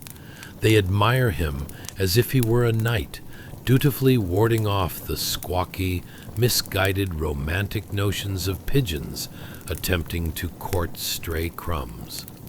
Me? I'm sitting here wondering if they're aware of how lucky they are to have such a devoted street sweeper. If they only understood, they wouldn't need expensive therapy. As the day rolls on, the buzz of activity hums softly like an off-tune ukulele.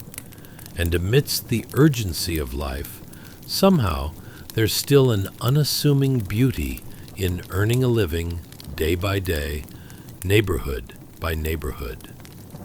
And remember, dear dreamers, while we may not have a broom like William's, we too have our very own sweeping challenges that whisk us into The wild ride we call life.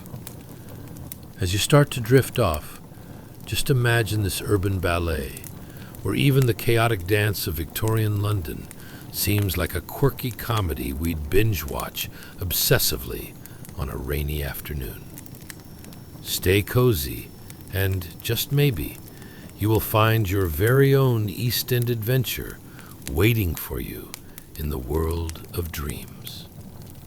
Now, let's tiptoe a little further into the tapestry of the quirky and chaotic life of London. Chapter 13. A top hat and a walking stick in the East End. Hey there, lovely dreamers of the obscure past. Welcome back to your time machine, where we're about to take a whimsical dive deep into the bustling heart of 1850 London. Think of it as BBC's Doctor Who, but with less time travel and more top hats. Tonight, we're embarking on a skirmish through the cobbled streets, an exploration so rich in oddities that even your most peculiar relative would raise an eyebrow and say, "What madness is this?" So batten down the hatches, prepare to engage your imagination, and do me a favor. Try not to spill any of that mysteriously ambiguous meat pie on yourself. Did you ever wonder what it would be like to live in a time when people wore more wool than a sheep convention? Or to consider that your biggest conundrum might revolve around which muddy section of street to avoid, like a version of Human Frogger, but with a side of horse manure? Spoiler alert, you'd lose. Okay, dear listener, dim those lights, fluff your pillows, and let the sounds of the past cradle you. Picture this. You've just woken up in the bustling streets of 1850s London, right smack in the East End. It's a zany world where the air is so thick with intrigue that you might as well be opening a can of sardines. Every breath comes with a surprise. Now, ushering you into this delightful chaos is our friend Sinclair, a rotund gentleman wrapped in a heavy wool coat that's probably seen more rain than the Thames itself. He is trotting down the street with all the grace of a slightly drunken penguin, sporting a silk top hat that sits so precariously that you wonder if it's auditioning for a Broadway show on its own. As he sashays past you, he clutches a silver-topped walking stick with all the fervor of a knight holding on to Excalibur, destined to conquer, well, whatever it is you conquer in East End fog. Perhaps it's simply avoiding a pigeon ambush or purchasing one of those meat pies that seem to multiply like rabbits at a family reunion.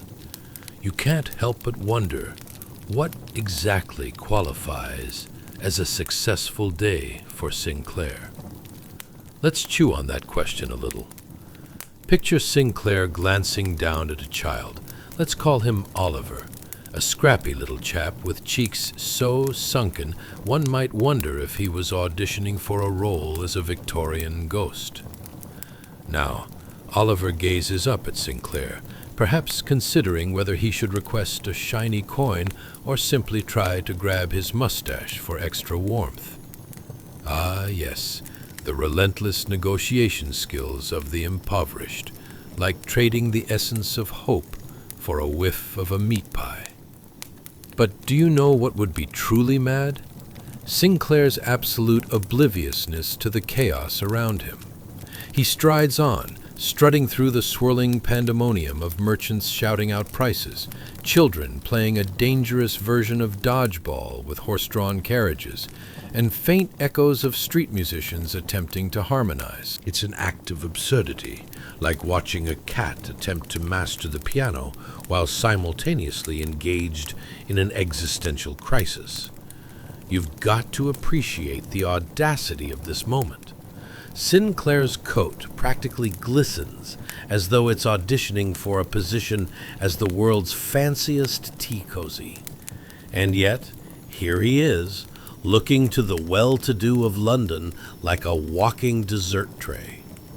But let's step outside the funhouse mirror for a moment. Is he even remotely aware of the reality around him? As you follow him through the foggy streets, let's talk about what lies beneath that facade of elegance. The stench of sweat and coal, and let's not forget the persistent aroma of fried food, which is really just a euphemism for the underlying mystery stew bubbling in the corners of every alley. The smell is less Gordon Ramsay's favorite meal, and more, did we feed that last night's leftovers to the neighbor's goat? Imagine that scene, Sinclair, obliviously, navigating what might be one of the most manic episodes of a Victorian sitcom ever conceived. What do you think goes through his head as Oliver watches the world unfold? Perhaps I should donate a coin, he muses. Meanwhile, you can practically hear the internal dialogue of our young bystander. If I could only swipe his hat, I'd be living the dream. And so it is, this peculiar ballroom of street life unfolds. Sinclair, blissfully ignorant of his rank emanating from atop his woolly perch, while the lowly children weighing their coinage in hopes of instantaneous fortune, breaks into a jig of their own. It's a swirling dance of misfortune and ambition, an unintentional commentary on the socio-political climate of the day. You can't help but wonder, if Sinclair discovered that his hat was a portal to an alternate universe, would he still fancy it over a genuine connection to a human being? Because here's the kicker. He might be stuck in an endless cycle of bourgeois pursuits. But Oliver might one day rule the streets with a wink and a smirk. As you close your eyes and let the visions of East End London cradle you into a deeper slumber, remember this dazzling chaos. There's a certain beauty in absurdity, and who knows, tomorrow you might just find yourself mid-street, decked out in silk, ready to strut through your own little adventure, with or without a top hat, but hopefully with fewer pigeons. And as gently as a summer breeze sways through awnings, let yourself float away on the clouds of imagination. The night is young, and your dreams are waiting for you. Sleep well, my whimsical explorer, for the narrative is only just beginning. Chapter 14. The Grand Carriage Caper. Hey there, lovely dreamers of the murky past. Tonight, we're steering this delightful time machine into the wet, murky streets of mid-Victorian London. Think of it as stepping onto a stage where the actors are utterly clueless. And by actors, I mean both the wealthy and the unfortunate souls who are merely trying not to get squished by horse-drawn carriages. Imagine being whisked away to a time when all the transportation options seemed to combine gallivanting with chaos, and your daily commute was much more dangerous than a game of whack-a-mole at a carnival. You're about to witness an era where being a pedestrian could turn you into roadkill faster than you can say Victorian drama. Will you dodge a rogue horse? Will you find the nearest meat pie appreciation society? Who knows? Now, before we embark on this adventure, feel free to engage with the content. Like, subscribe, and drop us a comment, only if you feel a tiny tickle Of joy from this, of course. It's not like I'm trying to build a Victorian fan club or anything. All right, dim the lights, grab your favorite blanket, and let's cozy up for an immersive romp through 1850s London. Close your eyes and imagine yourself battling the whims of a chaotic city. Have you ever had to dodge a disgruntled pigeon while trying to look dignified? Or perhaps you've navigated a sidewalk reminiscent of a muddy slip and slide after a rainstorm. Imagine waking up tomorrow and realizing you've been transported to a time where the sophisticated fashion involved a lot of wool, and I mean a lot. And so, here we go. Congratulations. You've just woken up in 1850 London. And let's talk about what you see, or don't see, due to the thick fog that seems to be in a committed relationship with the cobblestones. Oh, and look, here comes a grand black carriage, thunderously drawn by two powerful horses that might as well be part Mustang, part Stampede. As The carriage barrels down the street. The horse's hoofs create a rhythm more chaotic than your neighbor's attempts at karaoke. Mud and slush fly across the narrow sidewalk.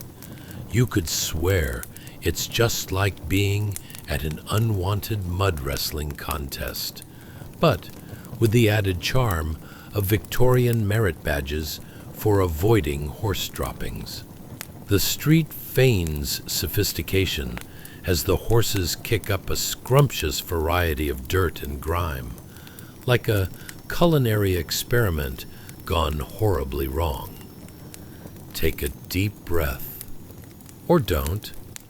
You've just inhaled a combination of coal smoke and mystery stew aromas wafting from an alley.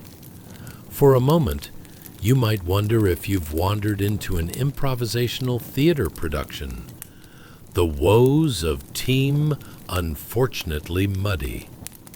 Now, let's focus on that carriage. Do you see how it enters, all grand and imposing? Yet, if you look closely, it's not just a gentle, noble mode of transport. Oh no. Let's call it what it is. The Victorian equivalent of an overblown Uber.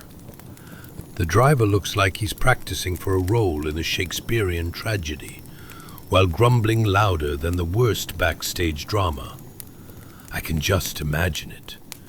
Is this the way to the Queen's tea party? Because if so, we're all going to die of mud. Or worse, rusticated gossip. Inside the carriage, the occupants likely drape their fine silks and satins over their lap, with all the grace of a cat trying to climb a tree while wearing roller skates. Imagine the regal drama. "Oh, darling, isn't today just sublime?" says Lady Agatha as she nonchalantly brushes mud off her hem. Meanwhile, Sir Percival in the corner is merely trying to figure out if that last meat pie was worth the 10 shillings, or if he's just committed to a life of bad decisions marinated in mystery flavoring. Look at them, swathed in layers of fabric more opulent than a cake from a baker who definitely had a few too many decorating tools. The two are the epitome of romantic tragedy. They may be sipping their tea from gold-rimmed cups, but you better believe that problems are afoot, like the unfortunate reality of bathroom facilities existing roughly 2 miles away and being mostly just a glorified hole. Can you see it now? The carriage strides forth as if holding a royal ball, rolling majestically right toward you. Just imagine, in the time it takes for them to arrive at the next gala, they could write a novel about their overly complicated lives. "Well, it rains more than it shines. Did you wear the brocade or the taffeta? And whatever you do, don't sit near Lord Snorefest.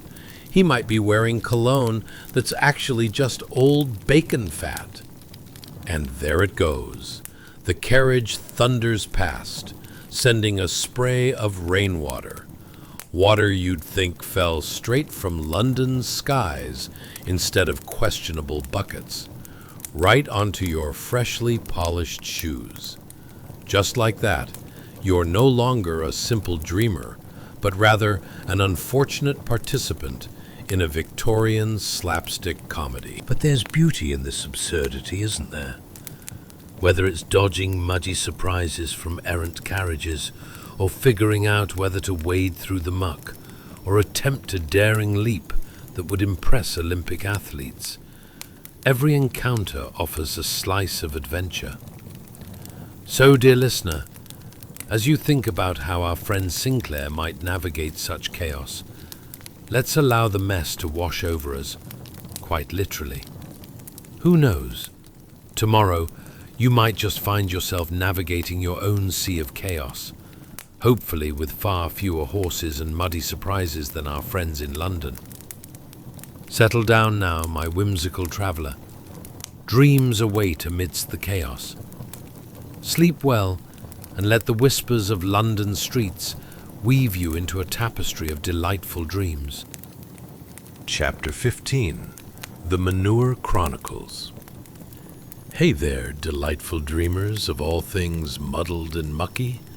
Just when you thought the Victorian streets couldn't get any quirkier, we're about to sweep you right into the life of our unsung hero, William, who has a very special relationship with horse manure and the art of crosswalk maintenance. Yes, it's exactly as glamorous as it sounds. Now, let me set the scene for you. Imagine a gray morning in mid-Victorian London, where the fog is thicker than a politician's excuses, and the stench of coal smoke mingles with the less than delicate aroma of horse byproducts. If you've ever walked through a crowded city and thought, "Wow, this smells like regret and desperation," then welcome to William's world. As you open your eyes to this historical theater, let's take stock here. You're in 1850, standing in a bustling thoroughfare where life is busy, noisy, and decidedly fragrant. You've got wealthy gentlemen sashaying about like peacocks in tailcoats, because nothing says, "I'm better than you," quite like a coat that could easily double as a small tent. Ladies in their extravagant hoop skirts are attempting to navigate the very same muck you're standing in, as if the mud were an elaborate dance floor, the slosh and sidestep. And there you find William, our doughty laborer, caught between the majestic carriages and the clear lanes of devastation laid out before him. Armed with nothing but a wooden broom that looks like it was borrowed from a witch's broomstick convention, he diligently sweeps away the thick brown sludge, a mixture of horse droppings and what can only be described as the artistic remnant of last night's fish and chips. Yes, it's as lovely as it sounds. You could almost hear William muttering under his breath, "Every day is a wild pursuit of the perfect crosswalk, and today all I've got is a broom and a dream." This is not your average 9-to-5 fantasy, my friends. No, this is life as a Victorian street cleaner. And let me tell you, he's more essential than you might think. Imagine a lively afternoon with the sun making a token effort to shine, having a good laugh at William's expense. Wealthy citizens strut by, completely ignoring the painstaking efforts of our brave hero. You know the type, oblivious to the real world, too busy being preoccupied with their top hats and the latest gossip about who wore last season's bonnets. Heaven forbid they actually acknowledge the very mantle of reality beneath their feet. William could be swept away in a never-ending cycle of disinterest, but no, he takes this ridiculous job seriously. With each sweep of his broom, he's the unsung hero of London, facing the daily muck with dignity and an inexplicable sense of humor. Picture him trading quips with fellow workers as they dodge the occasional stray kitty, or, worse yet, a slip on their newly polished shoes. Bet you didn't think that was on the Victorian job. Hazard list, did you? Me? I don't have time to slip in horse poop, he says, puffing out a chest that lamentably lacks any embellishment. I'm too busy contemplating the intricacies of mud versus muck. As a wisp of an idea floats into William's mind, or perhaps just the idea of what a nice warm pie would taste like, one must wonder, is this not akin to a modern-day office worker tackling a printer jam while fantasizing about unmarked snacks in the break room? Yes, the eternal dream. Effortless joy amidst the patience-testing tasks of an uninspiring workday. And while he loses himself in this reverie, splat! A horse passes by, and without warning, his daydream bursts into a river of reality. Mysterious droppings rain down around him like very poorly timed confetti. Did you ever think you could be that fortunate? Perhaps he'll win the award for Most Creative Sidestep. Picture him now, frantically dodging the onslaught of nature's unwarranted gifts. Not even the most athletic among us could prepare for that Darwinian challenge. Will he dodge, weave, or simply embrace his fate, proclaiming, "I should have brought an umbrella"? Just think about it. A 19th century version of a modern hipster with a daily Java fix, lamenting the lack of oat milk as he discovers the art of meticulous footwork in muck. But before too long, the street returns to its chaotic rhythm, while William resumes his back-and-forth dance of cleaning the thoroughfare. You might even hear the occasional comment from a passing lady. I declare, that man could use both a blessing and a better broom. Ah, how kind of her. Little does she realize that William holds the key to the very aesthetic she vaunts. Portability at its finest, with a side of sweet, sweet sanitation. All the while, have you considered the witty banter he might have with his fellow labourers? Ah, yes, my friend, it's either this or becoming a chimney sweep. And let me tell you, that's not a glamorous après job either. Imagine the daily debates over who has the tougher job, a real dilemma worthy of the finest Victorian salons. And as the day wears on, you can sense his spirit. It's both scrappy and good-natured. Our good friend William labors not just for the avoidance of stepping into horse droppings, but to contribute to his beloved city's ever-evolving story. So, as you drift off into dreams, consider the unsung heroes in your own life. Who is quietly navigating the muck?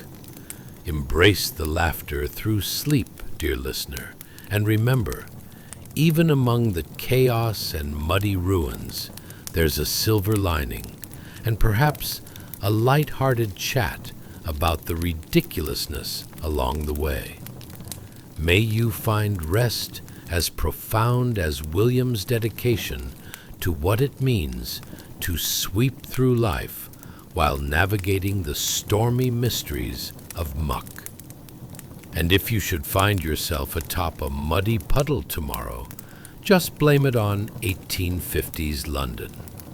Now, let the dreams of grand carriages and lesser things wash over you. Chapter 16. Holly Jolly Hustle. Hey there, sleepy explorers of absurdity. Tonight, we're diving deep into a scene more festive than Aunt Edna's fruitcake at the holiday table.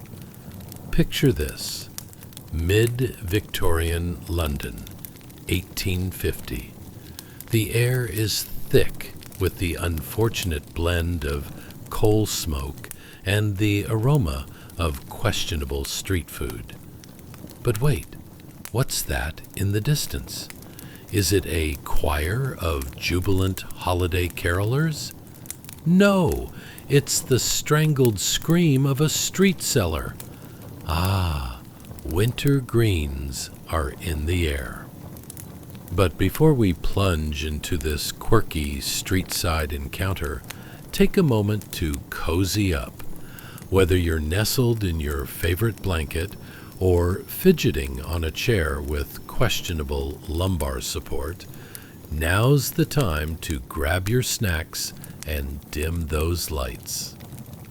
Have you ever pondered what life might be like for a street vendor in 1850?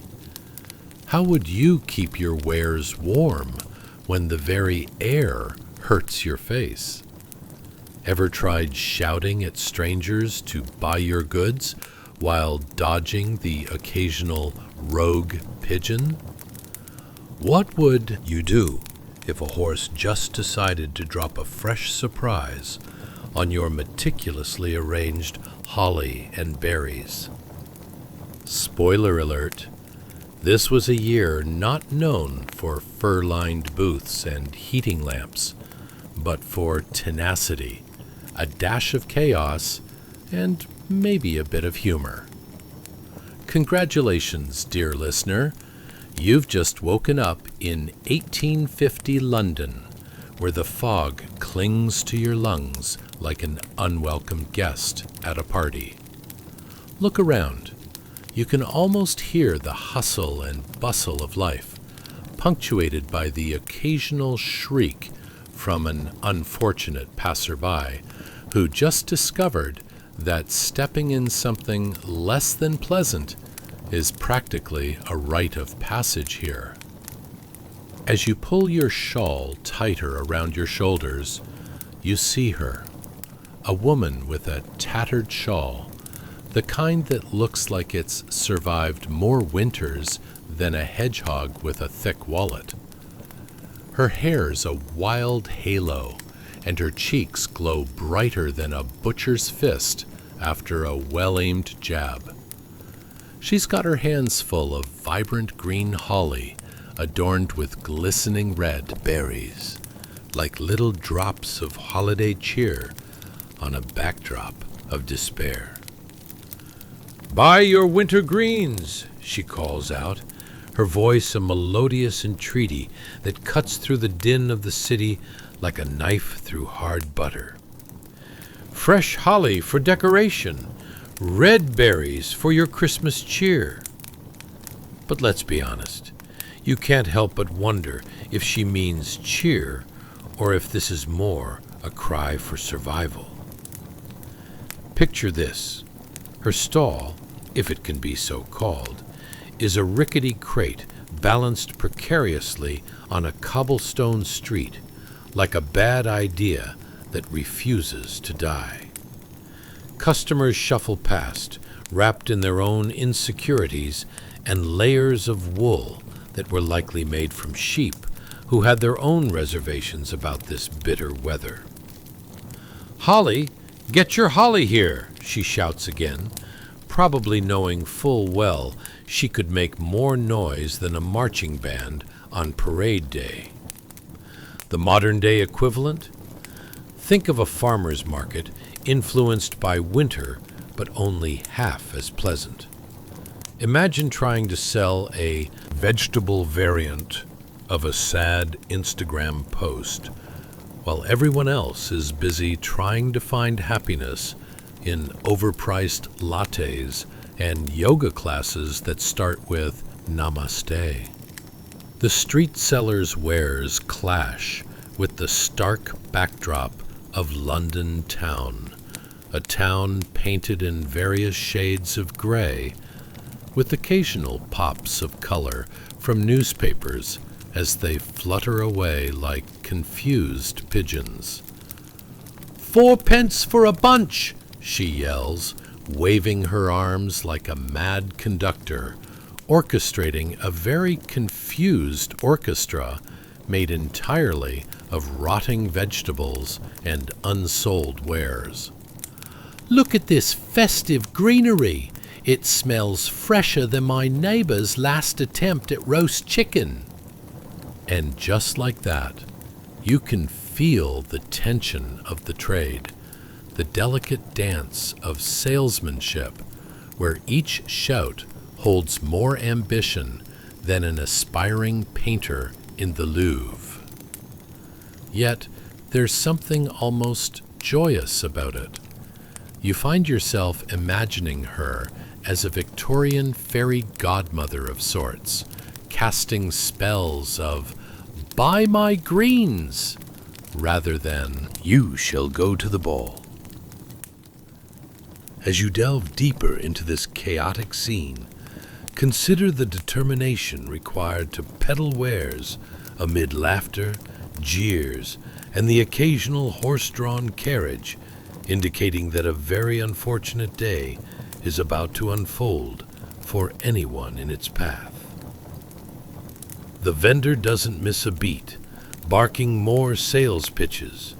"Holly, it lasts longer than your last relationship, and it's much less messy." You can't help but chuckle, imagining her engaging in a side hustle cheerfully, while people like William from the previous tale sweep away untold amounts of deposits from horses in a not-so-adorable manner.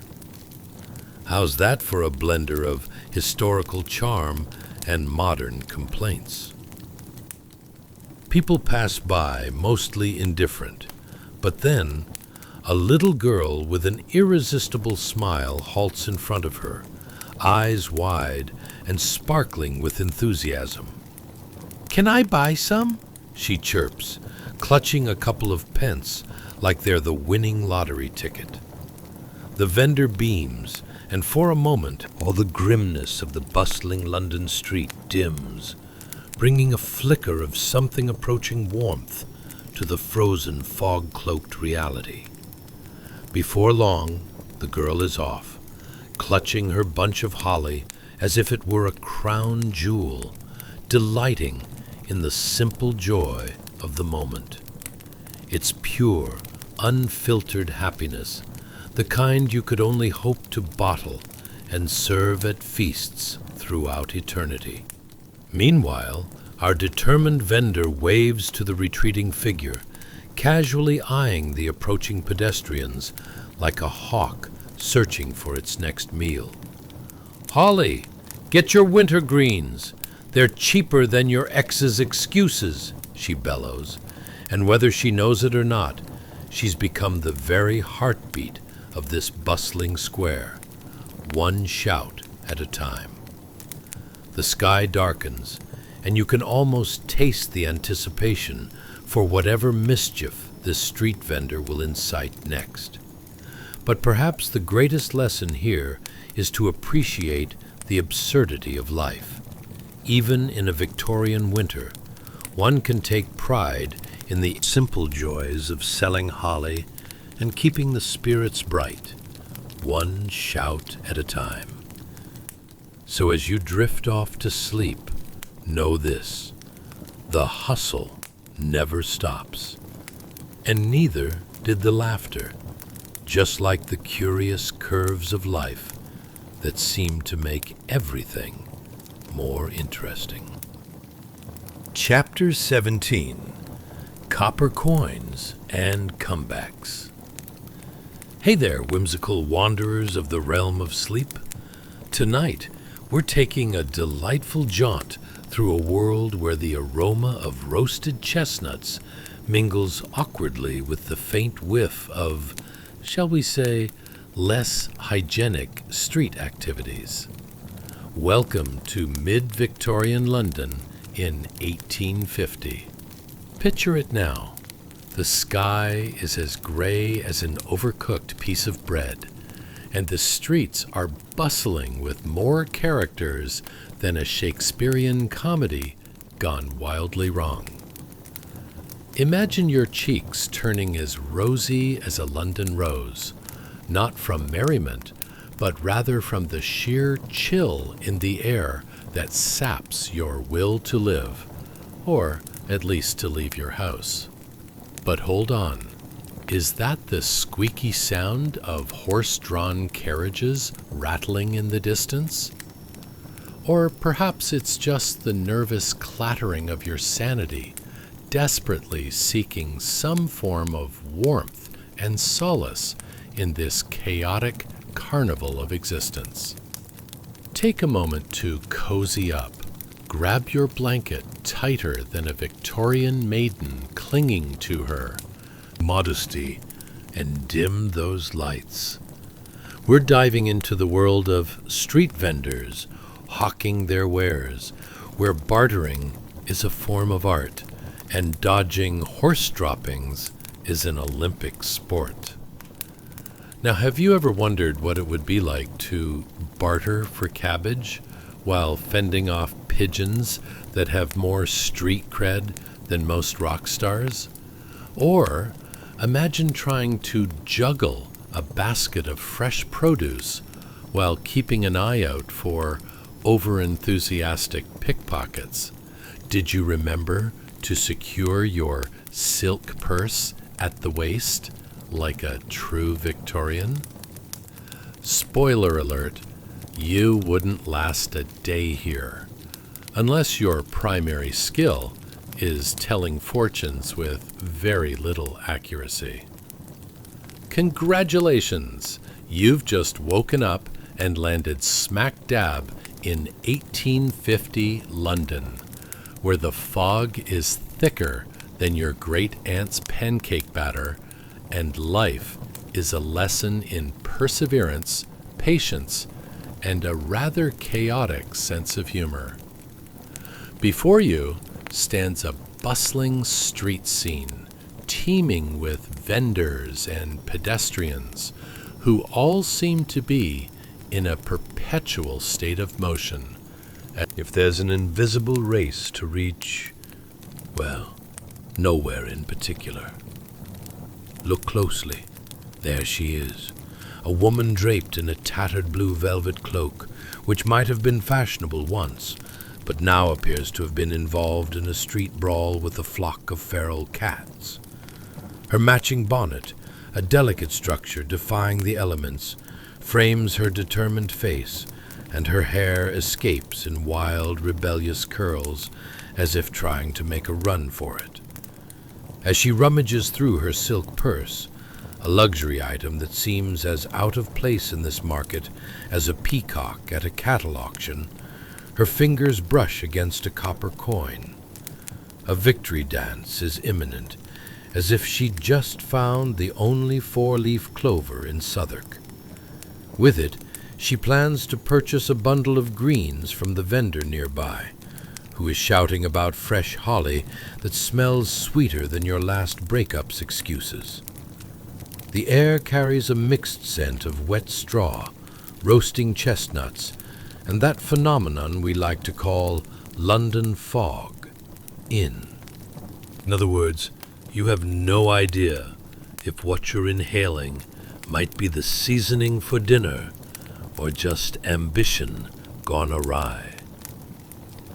With the ease of a magician pulling rabbits from a hat, the woman extracts the copper coin and approaches the vendor, who appears equally eager for a buyer and utterly resigned to the grim reality of her vocation.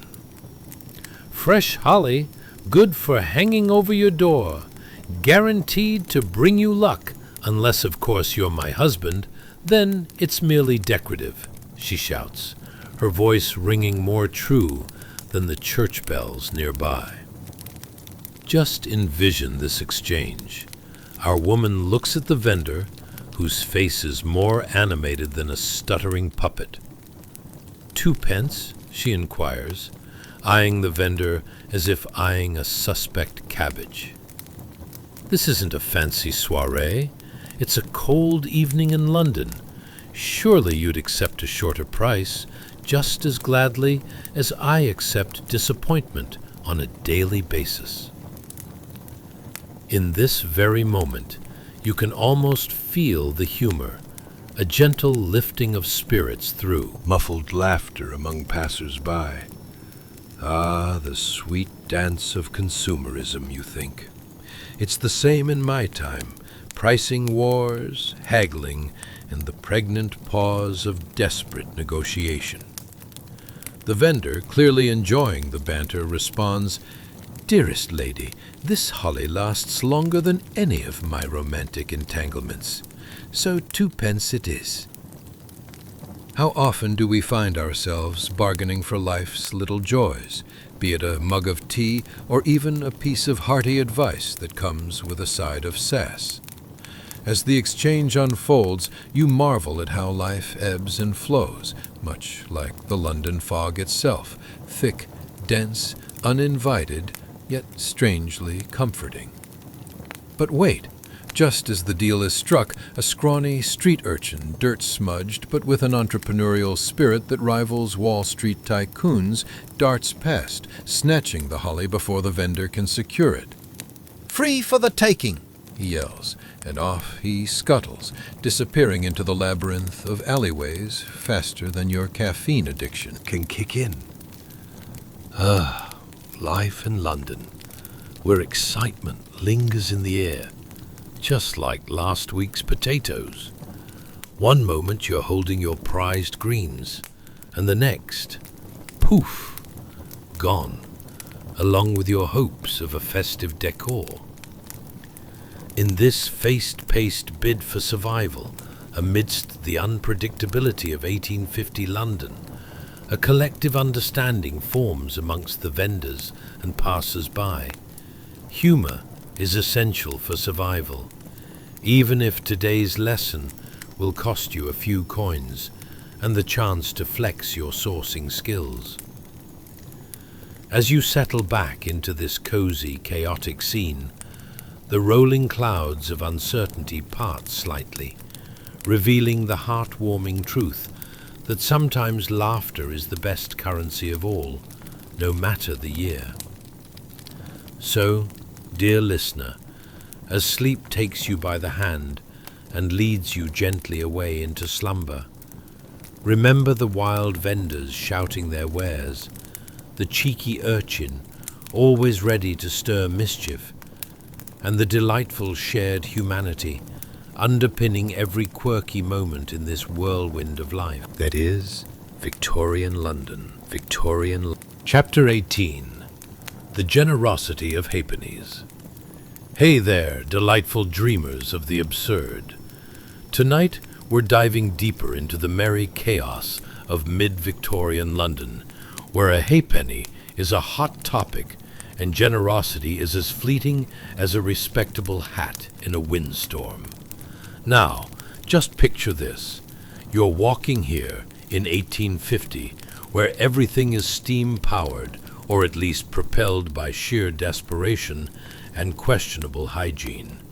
The streets boast an assortment of smells, some of which you might wish to bottle and forget, and a crowd more lively than a toddler's tea party gone rogue. Have you ever contemplated how many layers of grime one human can carry on their shoes while trying to navigate a world that feels more like a standing-room-only circus? Or how about that delightful thought of being offered something to eat that smells suspiciously like regret? Are you at a street vendor's stall or simply contemplating last night's dinner? And trust me, friend, you wouldn't last a day here unless you've perfected the art of dodging horse hooves and sarcastic remarks. Congratulations, you've just woken up in 1850 London. The air is thick and damp, not unlike a first date gone terribly wrong, and just down the cobbled street you spot a Victorian vicar in black robes. Yes, the kind that shouts heavenly, but seems more likely to ask you about your eternal soul than your lunch plans. This particular vicar, beaming with that wholesome brightness unique to only a few, or perhaps just delirious from the stench of the city, approaches a shivering child whose palm is as grimy as the ground beneath his feet. Let's take a moment to appreciate this wholesome exchange. The vicar, who appears as if he stepped right out of a particularly vivid Sunday school lesson, places a small halfpenny coin into the child's sturdy palm. It gleams in the dull light. Gleams might be a strong word. Let's say it glints hesitantly, like it knows it's not worth much, but is willing to try. Now picture the child's expression, a mix of shock, hope, and the bizarre anxiety of whether they should carefully lick the coin clean or just shove it into their pocket and hope for the best. After all, one small coin can mean an extraordinary game of chance. Do they buy a stale bun that's been out since yesterday? Or perhaps treat themselves to a pound of hope in the form of tiny, so-called fresh carrots that may or may not have been dragged through a puddle earlier? The vicar, with a smile wider than the Thames itself, leans down and says quite seriously, "Use it wisely, my child." Now this sounds profound, doesn't it? But practically, it means nothing more than buy something edible that won't poison you, if you're lucky. Ever had a helpful stranger give you advice that sounded wise, but felt utterly impractical, like suggesting you jump into ice water to learn to swim? Yes, that's the Victorian charm for you. And now let's marvel at the absurdity of this transaction. When you think about it, a halfpenny coin doesn't buy much. Maybe a very controversial piece of peppermint candy, or a dubious treat of some sort. It's like finding a coupon for 50% off something utterly useless but still exciting in a fantastical sort of way. The child, feeling the weight of this movable feast in their palm, plans their course with the gravity of someone about to pick their favorite dessert, all the while keeping a suspicious eye on the pigeons. You know, the feathered ruffians that have zero regard for personal hygiene and much less for your sense of justice. As the child scurries off, perhaps to contemplate if today is the day they venture into buying a snack or waiting for something better, let's take a moment to think. What is this vicar aiming for, you wonder? Is he a secret philanthropist, a misguided angel, or simply someone who feels that dishing out coins is an excellent excuse for avoiding his church duties? All fascinating questions, and one that you might contemplate while strolling through the muck of a Victorian street. In a world where a child's dreams hinge on the generosity of what might be left in your pockets, the scene strangely unfolds into a collective lesson in patience. Perhaps it's akin to ordering dinner from an unfortunate takeout spot today. Will it be edible, or will you regret the choices you made in those fraught 5 minutes of impulse? As the vicar collects his thoughts, possibly contemplating the next halfpenny he could give away, or why he finds himself dressing in all black while living in a city awash in color. Oh, look, over there, another vendor, merrily haggling over a basket of fresh vegetables, chuckling over prices that could only be described as wishful thinking. And you can't help but chuckle along, because in this land of muddied streets and unfathomable human resilience, there lies a certain charm in every penny, every exchange, and every pedestrian hustle. Remember this as you drift off into sleep tonight. Life is but an erratic cart ride through the streets of fate, with half-pennies turning into dreams, pigeons swiping at your plans, and a vicar offering gentle reminders that kindness rarely comes wrapped in fancy packaging, but it's still always needed in the madness. So settle in, let the comfort of absurdity envelop you, and drift into slumber, knowing that even the smallest act of kindness in 1850 London could be the origin of 1,000 dreams, or the tale of a very confused child debating the merits of stale buns versus optimistic carrots. After all, life is merely a series of humorous misadventures, much like our sleep tonight. Time to rest, dear friends, for tomorrow offers another exploration into such wild waking dreams. Chapter 19. The Flickering Madness of the Market. Hey there, lovely night owls. Ready to drift into the delightful absurdity of 1850 London? Tonight, we'll navigate the bustling chaos of a market at dusk, where the air isn't just thick with anticipation. No, it's more akin to a poorly wrapped sandwich, oozing mystery and the odd whiff of something slightly offensive.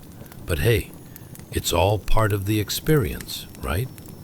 Now, imagine yourself stroking your metaphorical chin, pondering how many layers of humanity can exist in a space so confined that it almost feels like being trapped in a sock drawer belonging to someone who believes in the beauty of lavender-scented fabric softener.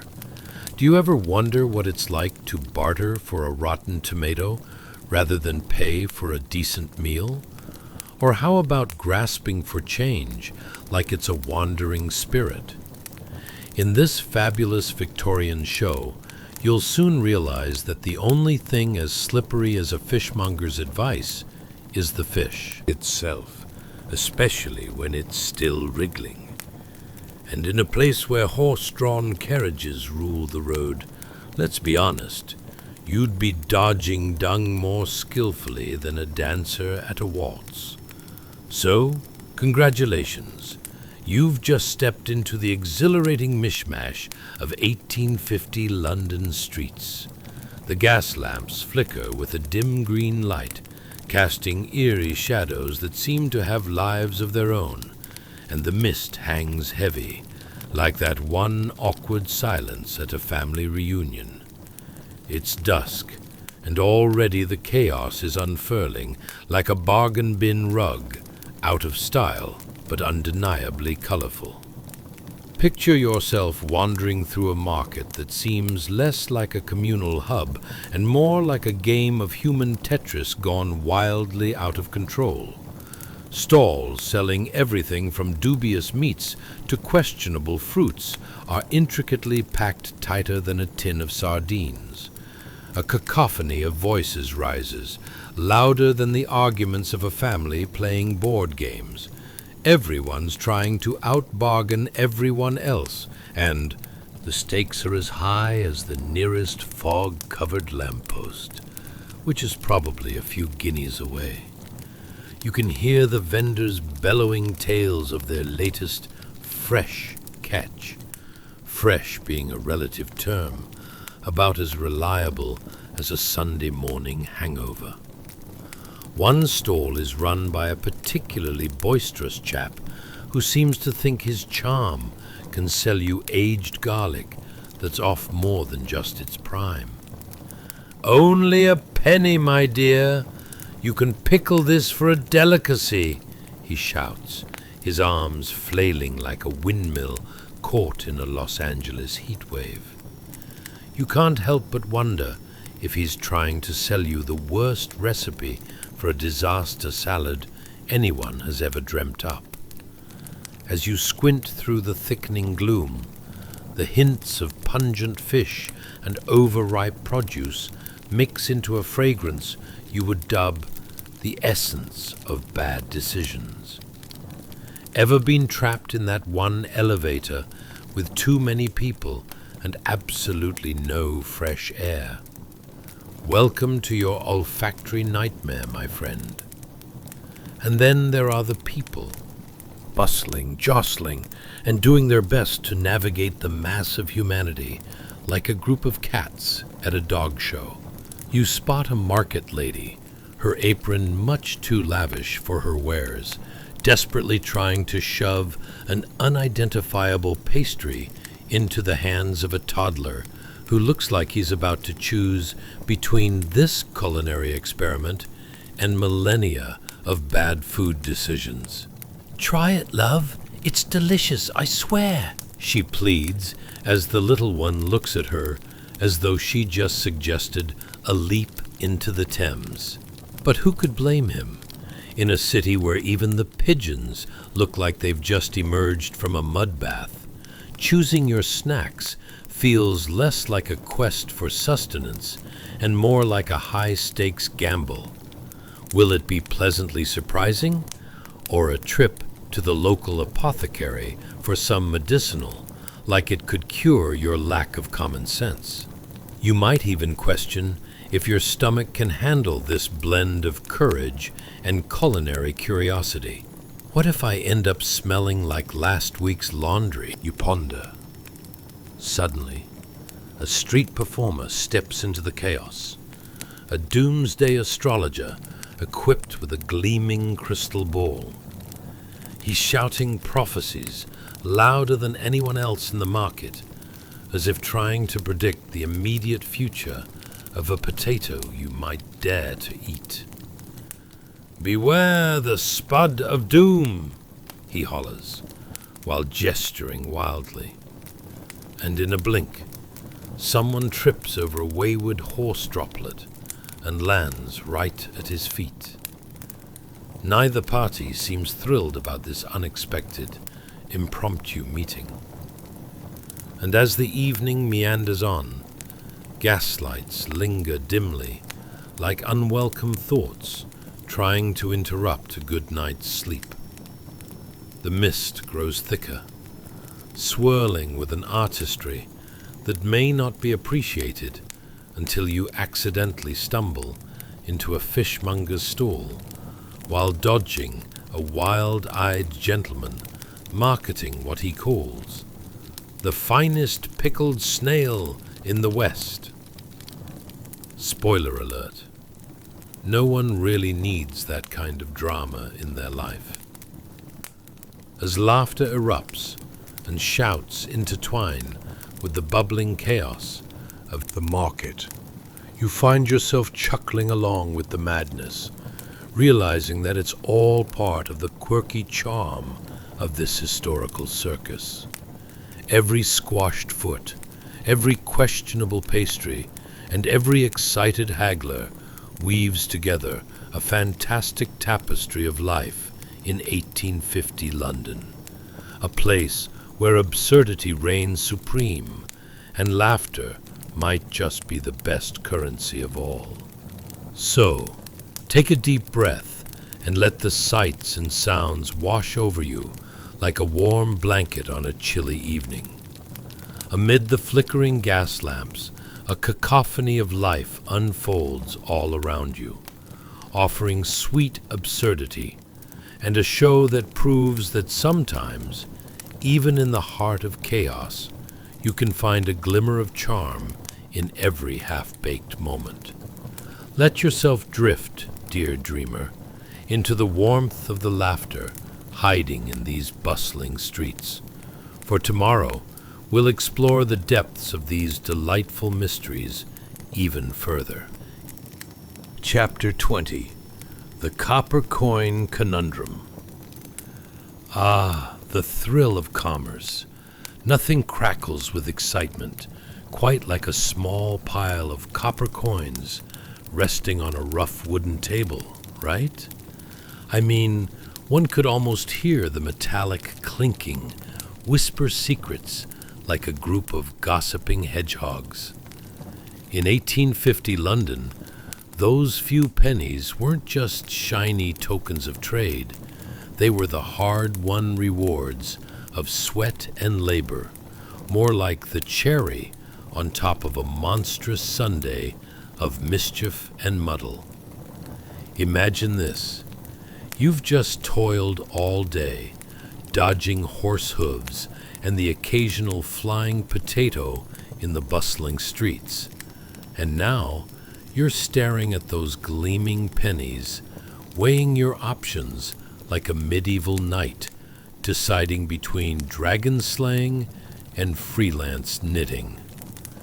Should I buy a loaf of bread, or perhaps treat myself to that dubious pie everyone's whispering about, you ponder? The agony of choice. One moment, you feel like a savvy investor. The next, you're more uncertain than a cat on a hot tin roof. To understand the significance of those copper coins, let's talk about basic survival in Victorian London. Days were not just filled with work, they were marathons of hustle and bustle.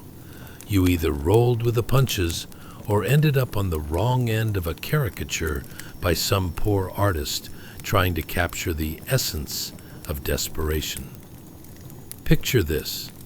It's a gray morning, and you wake up in a second-floor flat that smells like a misfired experiment at a fish market.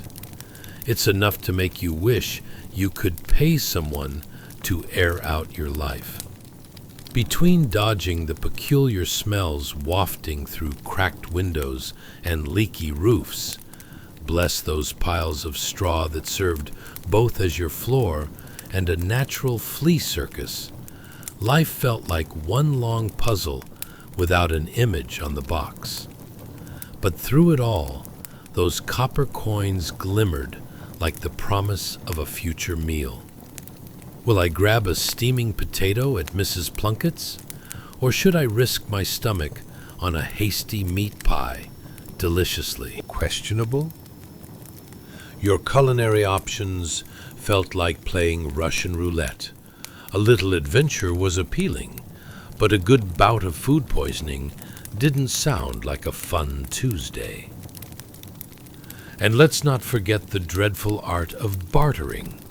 You'd approach a stall with all the bravado of a general preparing for war, only to find yourself entangled in a battle of wits that felt about as effective as trying to shovel clouds with a pair of chopsticks. The vendor, that amiable rascal, would start extolling the virtues of a turnip so rotten it looked like it had survived the Black Plague. "Only tuppence, my good friend. Why, it adds character." Sure it did, especially if character meant gathering every stray neighborhood rat for a delicacy parade. You think bartering now is a tough gig online? Try doing it face-to-face, where pyramid-scheming vendors flashed all the charisma of a soap opera villain. "But, dear sir, this beautiful turnip could have tasted like sunshine, if only it had been planted in a sunlit garden instead of a bog." You'd nod, not quite believing, while mentally retracing your steps to the nearest apothecary to nip on something to settle your stomach once this encounter was done. And speaking of apothecaries, silver linings were usually found there in the form of remedies for all manners of ailments caused by all this food. You'd hand over your precious copper coins, praying that the claims about cures would hold up better than a hiccuping elder at a funeral. "It's wild cactus juice, a miracle elixir," they promised, which always sounds enticing until you realize the wild cactus might actually be just a prickly bush in someone's backyard. Now, around this time in London, there existed a robust feeling of camaraderie that could rival even the warmest of friendships. Picture you and your fellow laborers trekking through the fog, pennies in your pockets, exchanging whispers about tomorrow's potentials, with every nook and cranny just ripe for adventure, and a nearly guaranteed misadventure or two. How might we stretch these coins, you'd wonder, pooling life strategies with tired laughter that echoed off the cobblestones like a serenade sung by drunken troubadours. But life in Victorian London was not all penny pinching and pie purchasing. Oh no! Those copper coins worked too hard just to dull the pain of everyday life. At the close of each workday, gatherings could erupt like joyous celebrations, with people delightfully engrossed in discussions over the latest town gossip, or shared stories of the strangest things they'd seen, like that time Mr. Pickstone wore a hat that looked suspiciously like a crow's nest. And let's not forget the physical manifestation of joy, pubs. Your copper coins could transform into frothy tankards of ale, bubbles rising like tiny dreams escaping from a bottle. Some might even indulge in a game of chance, where tossing a few coins could lead to joyous win or devastating loss. You could practically hear the coins clinking in unison as they spread cheer and calamity alike, an orchestra playing the sweet notes of life. As the night wore on, you, entranced by tales and laughter, would find yourself wrapped in the warmth of camaraderie. And those coins? They were no longer just metal discs. They transformed into tokens of friendship, moments of silliness, and the nightly adventure of getting home without stepping into the mystery puddles of the London streets. So, dear dreamer, hold fast to that imagery and laughter. Let the echoes of camaraderie and copper whisper sweetly in your ear, for tomorrow we shall delve deeper into the delightful oddities of this Victorian era, where laughter is the finest currency of all. Until we meet again. Chapter 21. The Bread and Brick Blues. Hey guys, tonight we're diving into a time deeper than your uncle's conspiracy theories at Thanksgiving dinner. Mid-Victorian London, where the streets were paved with hopes and quite a bit of muck. Picture this. You're trudging through a maze of tall brick buildings that give off long shadows like they're shyly hiding from the dim gas lamps lining the streets. The air is thick, clinging to your skin with all the grace of an awkward hug from a distant relative. And what's that you've got under your arm? Why, it's just a modest loaf of dark bread, an everyday hero in this tale of survival. But first, a little housekeeping. If you enjoy this historical escapade through humorous discomfort, give us a thumbs up, subscribe, and comment, but only if you actually enjoy this. We're sensitive souls, you know. Now, dim those lights, put on a fan, or a space heater, we're flexible, and let's wrap ourselves in this absurdly rich tapestry of Victorian absurdity. Now, imagine this. How would you react if your biggest worry was not your internet connection, but a rogue horse careening down the street with unbridled enthusiasm? If the nearest pub was also the only reliable detox for dinner, serving beer as your main food group. Or maybe you're trying to enjoy a quiet evening, only to realize you're sharing space with a delightful family of mice, as charming as they are uninvited. Congratulations! You've just woken up in 1850 London, where every day is a thrilling adventure in dodging horse manure and questionable food choices. There you are, strutting through the streets, clutching that loaf of dark bread, more precious than gold, and about as nourishing as a rock, if we're being honest. And oh, how it smells! Like baked ambition and old dreams layered over a hint of despair. All happening in a bakery where the baker has definitely forgotten to wash his hands. William, that's you by the way, Sidles through the shadows cast by towering brick buildings that seem to loom with disapproval. As you walk, the cobblestones rattle underfoot.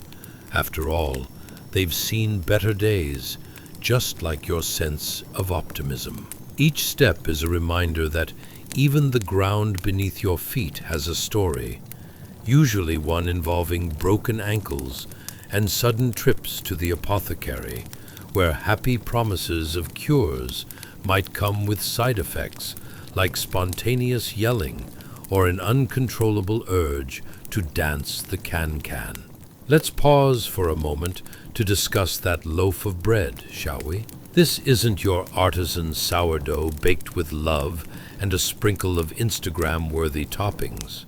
No, this loaf is more like a dense brick, solid enough to fend off a ghost or two. If you've ever regretted a late-night snack that tasted better in your dreams, you'll understand the struggle of not only eating it, but making it your whole dinner. It's like bringing a fork to a knife fight, hoping against hope it won't end in disaster.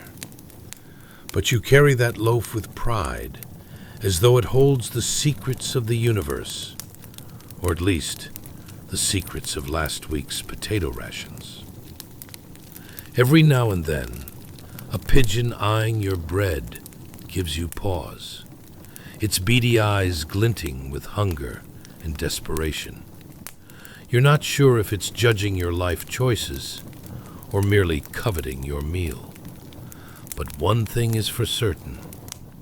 You're now in an unofficial bread duel with a feathered competitor.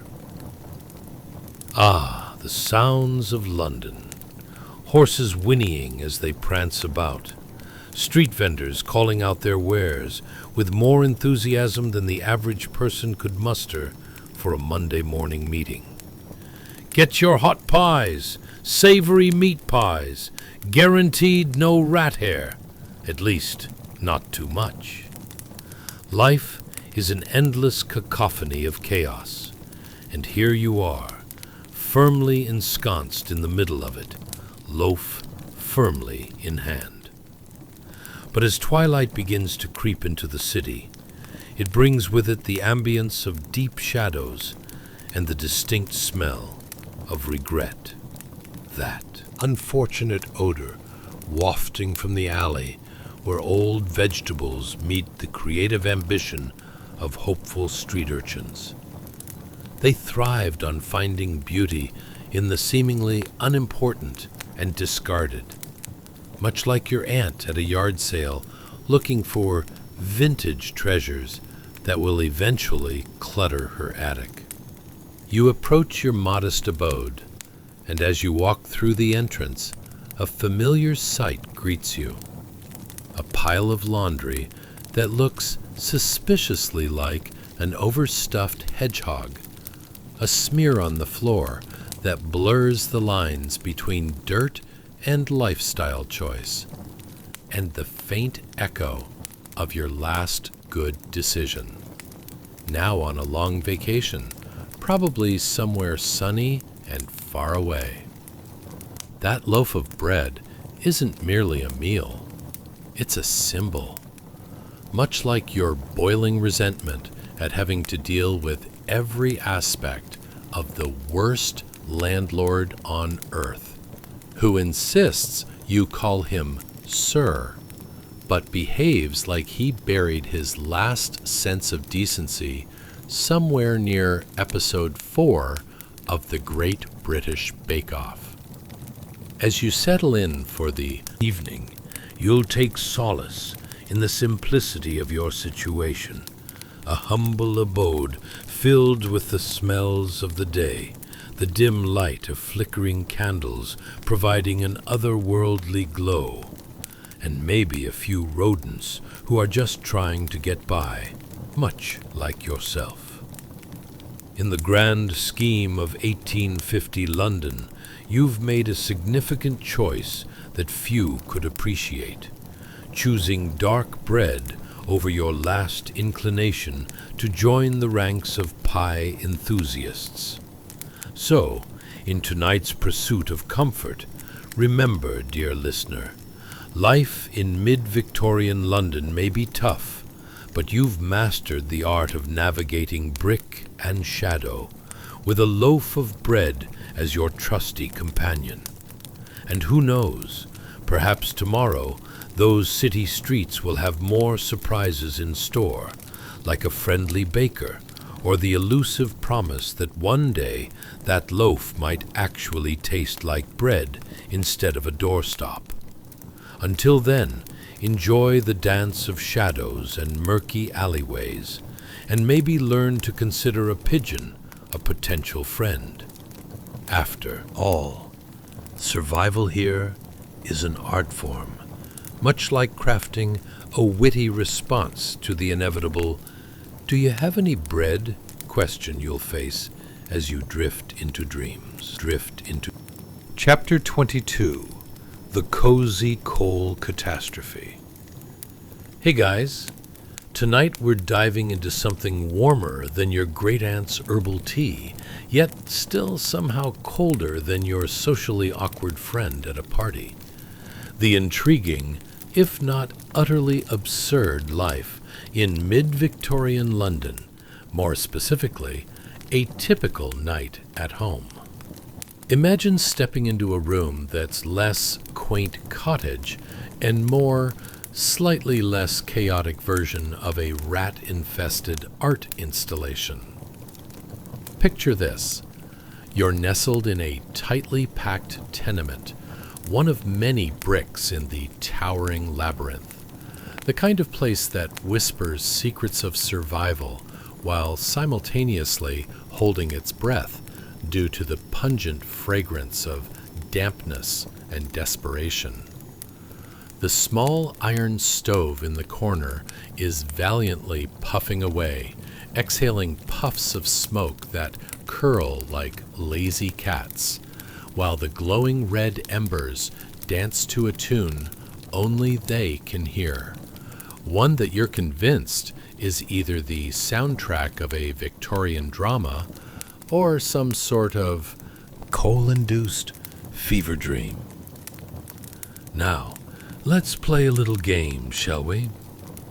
How many layers of clothing are you currently wearing? Because let me tell you, in 1850, a Victorian peasant would be wearing more layers than a well-baked onion, only with less promise of flavor and more lingering smells. Sound fun? What if your breakfast options were a potato that looked like it survived a tidal wave, and a cup of tea so weak it had an existential crisis? Would you embrace it, or just roll with the punches like a pro?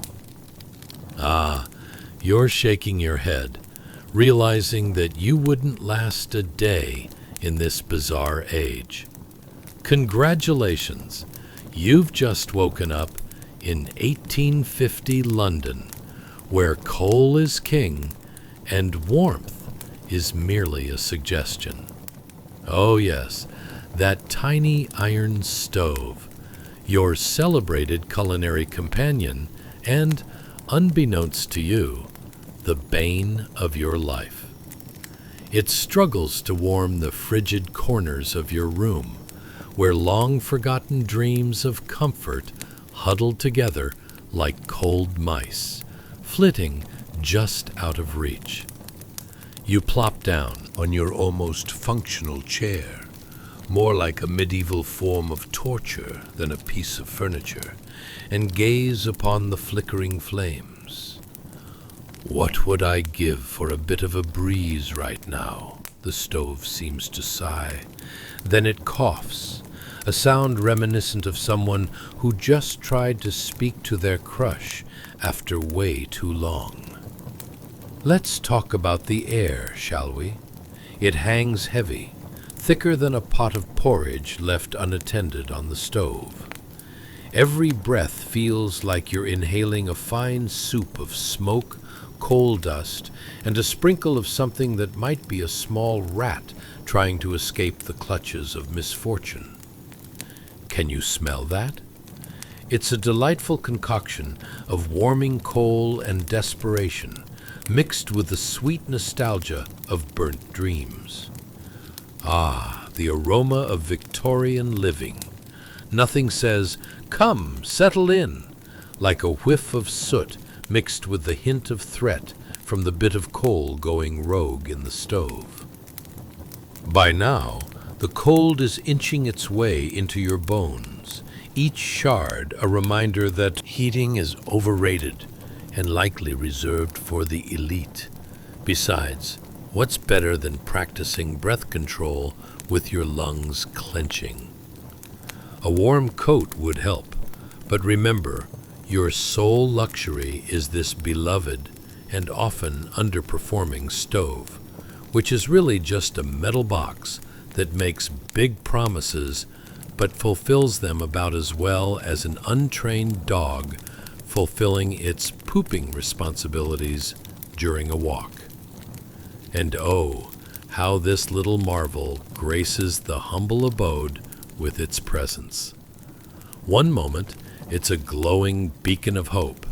The next, a hissing, sputtering monster throwing soot like confetti at the world's least enthusiastic party. Even the fireplace, if you're fortunate enough to have one, is as sluggish as your aunt after too many pastries at Sunday dinner. It sits there, looking all regal, yet merely adds to the collection of things that don't quite help with the cold. Meanwhile, your room is a patchwork of shadows and whispers, where every creak of the floorboards sounds like a ghost telling you to get your act together. You glance across the floor. Dirt, you say? Or a fascinating mix of memories, the occasional crud, and a promise of more pest-riddled company? Yes, welcome to your life. Cozy coal catastrophe, with a side of nostalgia for a time when cleanliness might have had a fighting chance. As you shuffle around your room, avoiding that one suspicious puddle of bygone tears, because, honestly, have you ever had the chance to cry when there's so little to celebrate? You can't help but notice your neighbors indulging in equally absurd activities. In one corner, a determined woman fights with a broom, sending dirt scattering, while across the hall, a man lifts weights, made purely of coal sacks, enthusiastically trying to impress dreams of better days. In these dimly lit hours, the warmth of those dwindling coals stirs camaraderie among your neighbors. You can almost hear their laughter bubbling up into the oppressive air. Perhaps it's that shared sense of suffering, or maybe the thrill of finding humor in the everyday despair. After all, surviving the air quality is a modern-day reality for many.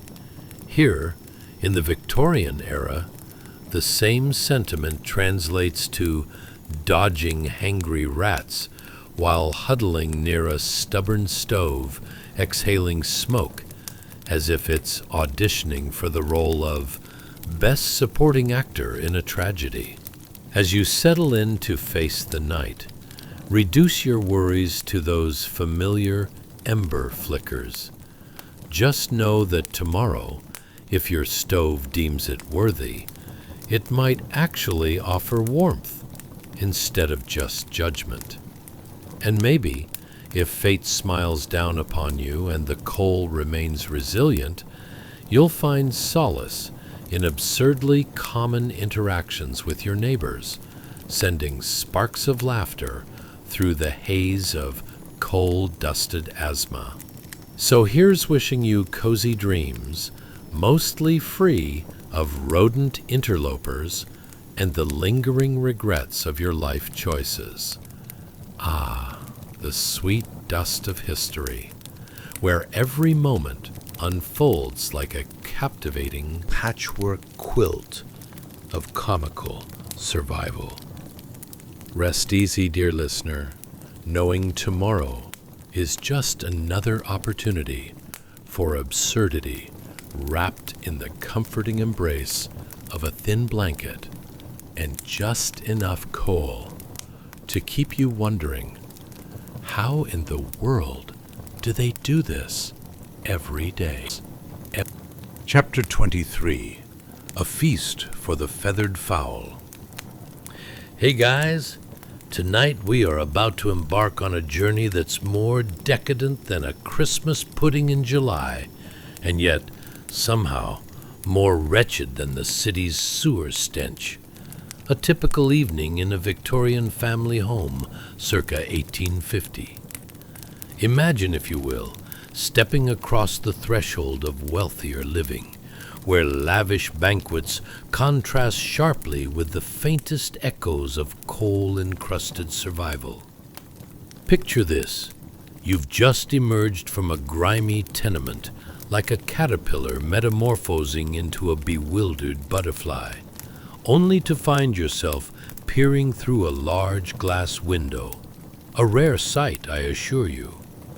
Inside, a wealthy family is gathered around a grand table, and really, they do look awfully festive. It's as if King Midas himself had a miscommunication with a local butcher, resulting in an overabundance of roasted bird, oak, and far too much wine. Take a moment to absorb this scene. The centerpiece, a roasted bird that seems to be the reincarnation of a plump, floofy turkey, lovingly arranged on a platter so shiny it could double as a mirror for the family's questionable hairstyles. Seriously, if you squint hard enough, you could be convinced that bird is glaring back at you, asking, "Why am I here? What did I do to deserve this?" Ah, the aroma wafts up, rich and tantalizing, like a siren's call, luring you in from your coal-stained reality. What do you think is going through your mind, dear listener? Are you thinking about the staggering uphill battle to make a proper meal out of a measly potato? Or perhaps you're pondering how good old-fashioned British cuisine offers promises of flavor resembling a cardboard box at a charity event. You see, this family, a veritable parade of plumpness glistening in candlelight, is obliviously tearing into their feast, while munching happily, utterly oblivious to the saltier realities just outside. Subtle joy radiates from them, those nobles, as if their unblemished riches somehow immunize them from the grit of daily existence. Let's imagine you're at the head of this splendid table, watching intently as the children, blessed with more energy than a Victorian railway engine, dive into a sprinting game around the room. A commotion unfolds as wine glasses sway precariously, just like your emotions whenever you try to handle a half-empty bottle at a dinner party. Who hasn't been there? Ah, the old keep the glass upright struggle. What innovations a Victorian child could make with those clumsy arms. And now, let's dare to enter the realm of polite conversation, a dance more treacherous than walking on cobblestones during a rainstorm. Do you suppose Lord Morton will win the election? One family member might casually inquire, adjusting their ruffled collar as if it might suddenly explode. Another counters with a critique of Miss Penelope's fashion, as if determining the fate of civilization rests on whether it's appropriate to wear a garish hat to afternoon tea. Did you notice how, in a room full of opulence, the most engaging topic remains absolutely banal? Not to be forgotten, let's address the garnish, a sprig of parsley, awkwardly lying alongside the bird, like a guest who overstayed their welcome. Look, dear, they've attempted to bring health into the dinner through greenery, you might chuckle quietly to yourself.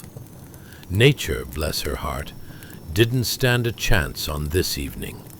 The bird glimmering in its golden glaze surely made dreams of robust kale shudder in fear.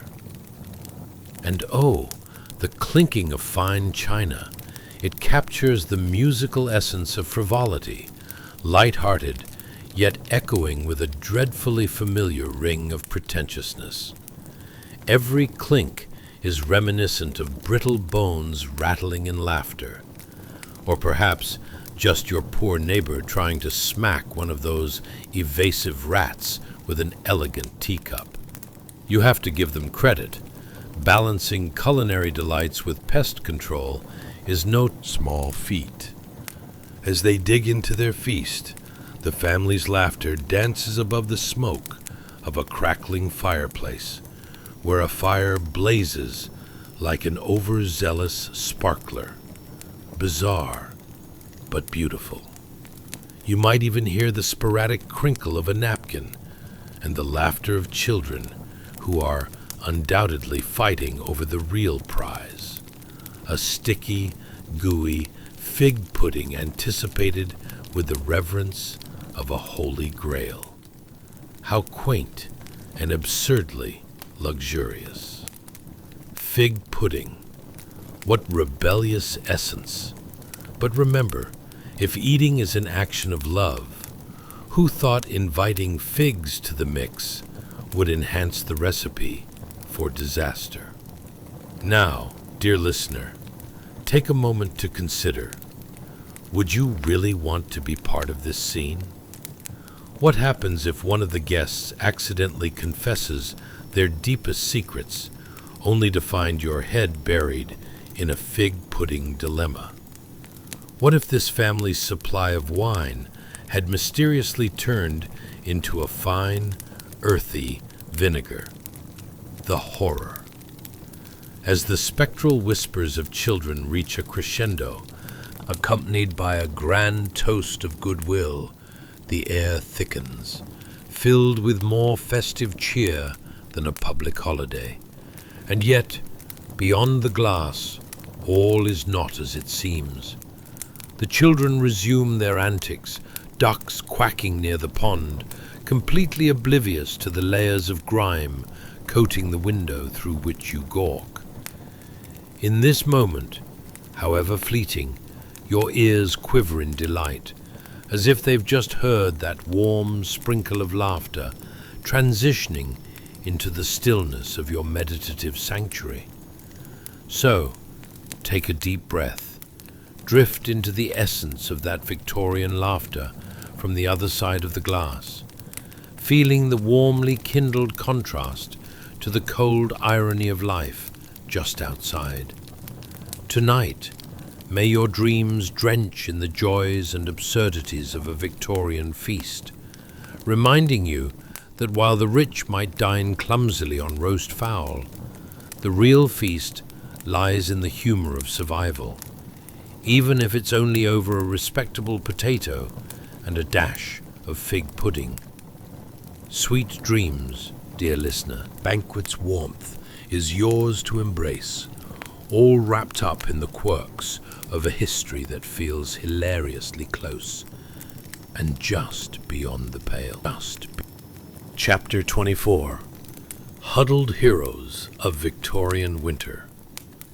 Hey guys, tonight we're diving into a scene more cramped than a London subway at rush hour and chillier than your aunt's side-eye at a family holiday dinner. That's right, we're about to experience a Victorian winter night in 1850 London, where the idea of keeping warm revolves around more than just putting on a sweater like we do today. So, let's huddle up, shall we? But only if you actually enjoy that kind of warmth. You know, like snuggling with a cat who hates you occasionally. Imagine, if you will, a small bedroom shared by a mother, a son named William, and his sister Clara. They're all bundled together on a single bed, trying to combine their body heat like a trio of human heaters attempting to solve the Rubik's Cube of thermal comfort. It's basically a Victorian version of a human origami project gone awry. Now, let's think for a moment. How does one prepare for a night like this? Do you grab the latest Victorian fashion? Or do you settle for whatever woolen rags resemble a longing for warmth? Spoiler alert, survival is the only fashion trend of the era. If you ever thought about rolling out of bed in just a cozy pajama set, imagine doing the same while wrapped in a quilt that's half flannel and half mystery. What's that smell? Oh, just your last 3 meals fighting for dominance. A delightful combination of boiled turnips and, whatever that was last week. As the wind howls outside, rattling about like an old man boasting of his youth at a pub, you might find yourself wondering if a bed full of loved ones is really love, or simply an act of self-preservation. The cold in Victorian homes is no joke, more relentless than an enthusiastic door-to-door salesman, and it creeps into the very marrow of your bones, making every sneeze sound like the dramatic opening of a Victorian opera. But back to our trio. Nestled together, William is practically hugging Clara, who is a lot less enthused about sharing intimate moments than she is about staying warm. "William, if you keep that up," she mutters, "I'll have to charge you rent for the space you're using." Ah, sibling love, where even in the frostiest of nights there's still room for a repartee sharper than a Victorian's finest cutlery. Now let's consider their surroundings. The walls of their tiny abode are likely plastered with peeling paint and a healthy coat of soot, perhaps resembling a modern artist's attempt at a grunge aesthetic. Picture a mural of culinary failures. The Weeping Turnip of 1850 could be a hit. And if they're really lucky, there might even be an old tapestry on the wall, an heirloom that flamboyantly displays flowers that probably haven't been in bloom since Queen Victoria was crowned. So fresh. The decor really says, "Welcome to mediocrity. Please leave your idealistic dreams at the door." As the siblings huddle together, their Breaths become visible in the chilly air, intertwining like wisps of a ghostly fog, a sign that this isn't just a family bed, but a winter survival unit. Each shivering giggle bursts forth like a firework of defiance against the bitter winds clawing at their rickety windows. What about laughter, you ask? Laughter is crucial. It's the real fashion accessory of the Victorian era, sometimes louder than reality, and softening the edges of despair like butter on a hard biscuit. You might hear their mother shushing them softly, her tone somewhere between, "You kids need to sleep. I can hear the rats plotting over there," and, "If you don't settle down, I'll throw the cat at you." She lays curled up, wrapped in whatever blanket manages to still be a blanket, and not a jumble of fraying threads and existential dread.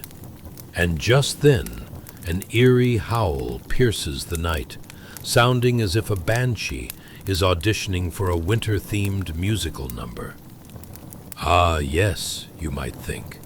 That certainly adds to the charm of shared family warmth. What could possibly be more enticing than an overzealous ghost vying for your attention? Who needs Netflix when you have auditory renditions of fright crafted by the winds outside? As they settle down for the night, you can practically feel William's thoughts weaving their way through an impressive daydream. Perhaps he imagines escaping this frigid nightmare by transforming into a brave knight, questing for the fabled woodland blanket, promised to warm any soul who merely gazes at its mythical softness. Spoiler alert, it's made up as much as half the folk tales you're told at friendly gatherings if they didn't involve the glittering tales of naive princesses. But let's take a moment to ponder this disaster. Would you survive just a day in Victorian London? The rattling of the bed is not unlike a train coming to a halt, clattering, confused, and maybe you just went airborne. Honestly, that bed seems to be in a constant state of negotiation with gravity. And oh dear, imagine popping up the next morning. Do you tackle chores head on, or find sanctuary beneath your quilt, arguing for the right to exist in a bed made for three. Truly, life back then was like being an unwilling contestant on a game show where the challenge is simply try not to freeze. The grand prize might just be the opportunity to roast your socks in front of the hearth later, while loudly pretending you have other plans. Dear listener, remember, surviving winter in 1850 London was not merely about warmth. It was a test of relationship dynamics, hilariously tangled cover stories about the cat's mice escapades, and dodging frostbite while sprinting for dinner.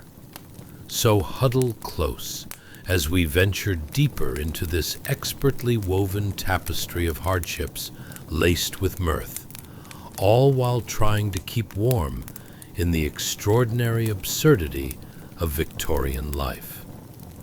Now, may your dreams tonight twinkle with the warmth of absurdity and life, tissue paper soft, sprinkled with shared laughs under a single quilt, protecting you even from the frost giants loitering outside. Chapter 25. A Gray Miasma of Gaslight Dreams. Hey there, dreamers. Picture this. You're tucked away under a quilt that's a little more reminiscent of a patchwork puzzle than a cozy blanket, like a winter-themed macrame art project gone rogue. And tonight, we're stepping into a London fog thicker than a politician's promise. Get ready to wander through Victorian-era London in 1850, where the only thing more palpable than the cold was the smog, which undoubtedly had an agent and was due for its own starring role on an industrial-sized stage. Now, let's set the mood. Please dim the lights, turn on that fan, because the temperature outside is about to drop to the depths of despair, and settle into your favorite armchair, preferably one that's not covered in cat hair, or better yet, buried under the weight of existential dread. Now, I have a few questions for you. Ever wandered through a fog so thick you could almost hear it whispering sweet nothings about the tragic life? Choices you've made? Or tried to light a candle in the middle of said fog and ended up just giving it a sad little performance? Maybe you've experienced rush hour on the tube and thought, wow, this is cozy. Or, I don't know, tried to catch a bus in the rain while simultaneously rooting for the chicken or egg debate? Well, congratulations, my friend. You've just woken up in 1850 London, where all manner of adventure or misadventure awaits. Let's talk about that infamous London fog. It's rolling over the rooftops like a ghost with a vendetta against fresh air, wrapping every flickering gas lamp in a grisly hug of winter gloom.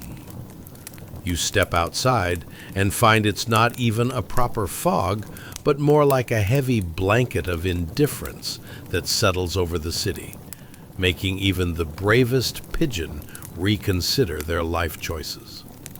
It's so thick, you could practically spread it on toast, should Victorian culinary arts ever stoop to that level.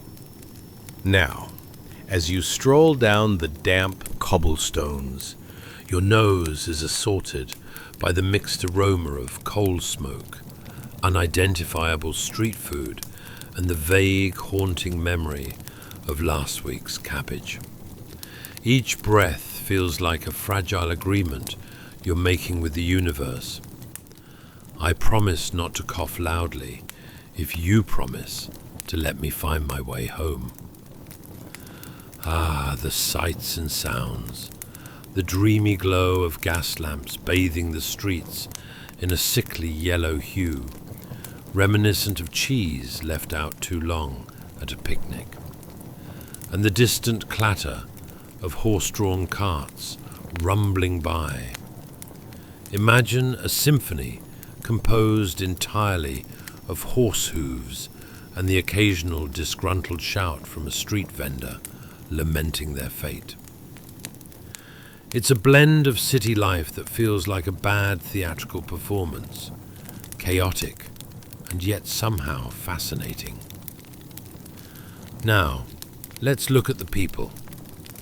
You can see everyone wrapped in layers of wool and linen, all sprinting about like nervous squirrels trying to navigate an acorn convention.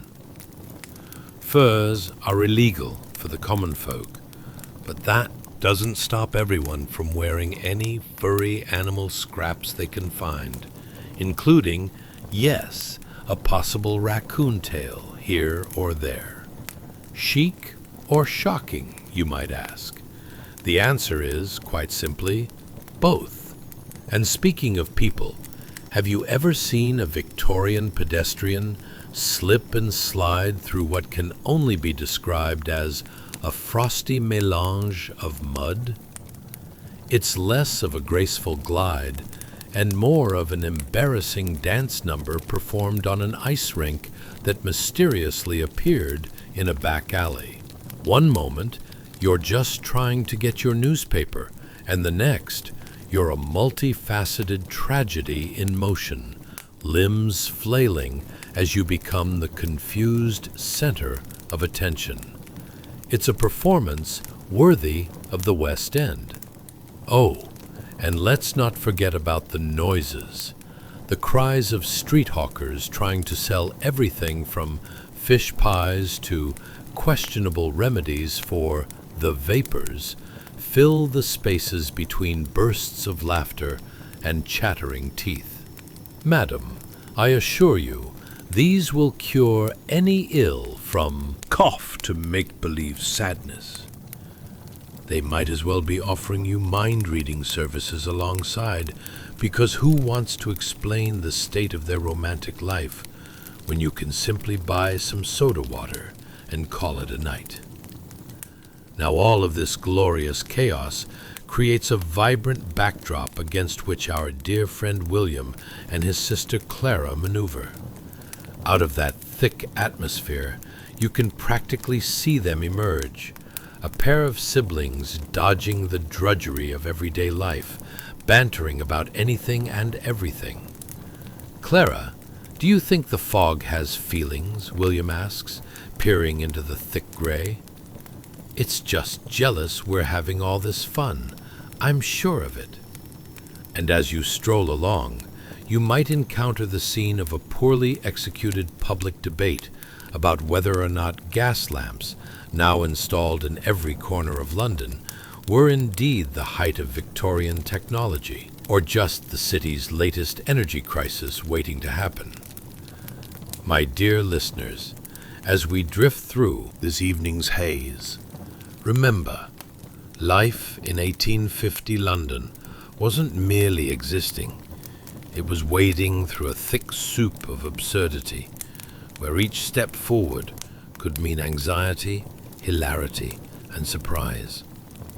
So, snuggle deeper under those covers, feel the warmth rising, and let your mind wander through the whimsical fog of past and present absurdities, where every corner turned could unveil a new misadventure, and the real journeys are often just between the gas lamps and the bewildered citizens of London town. And tomorrow we'll dive back into the bustling and bewildering world of Victorian London, where every snort of laughter can knock the frost off your bones. And now, as our long wander through 1850 London comes to a quiet close, breathe deeply and let the last images settle like evening fog. We have marched through tenements where frost crept across the walls like hungry vines, tasted porridge that could double as masonry, listened to the cough of a city surviving coal and cold, and stepped, with questionable grace, into boots 2 sizes too big. We have watched children run barefoot over cobblestones, fingers red from winter air, but laughter still somehow escaping between chattering teeth. We saw mothers sewing by candle stubs, stitching hope into the seams, and men sweeping streets that never truly stayed clean. We crossed the sulky Thames, wrapped in fog thick enough to chew, and smelled life at its rawest, unfiltered, unpolished, unforgettable. They lived with less than we do now, less warmth, less comfort, less certainty, yet they carried on, day after day, step after step. The human spirit, even in the darkest corners of history, has an odd way of lighting itself from within. They found joy where they could, laughed when laughing made no sense, loved even when life felt unbearably hard. As you lie in your soft bed tonight, warm, safe, clean, fed, let gratitude rest beside you like a gentle companion. Let this old world remind you how far we have come, how blessed your breathing, your blankets, your lights, your tomorrow truly are. Close your eyes, deeper, slower, like London fog fading into dawn. Release the noise of the world beyond your room. Let every worry melt, every muscle loosen, every thought drift like lanterns on a quiet river. You are safe. You are warm. You are here, and sleep is waiting to hold you. Good night.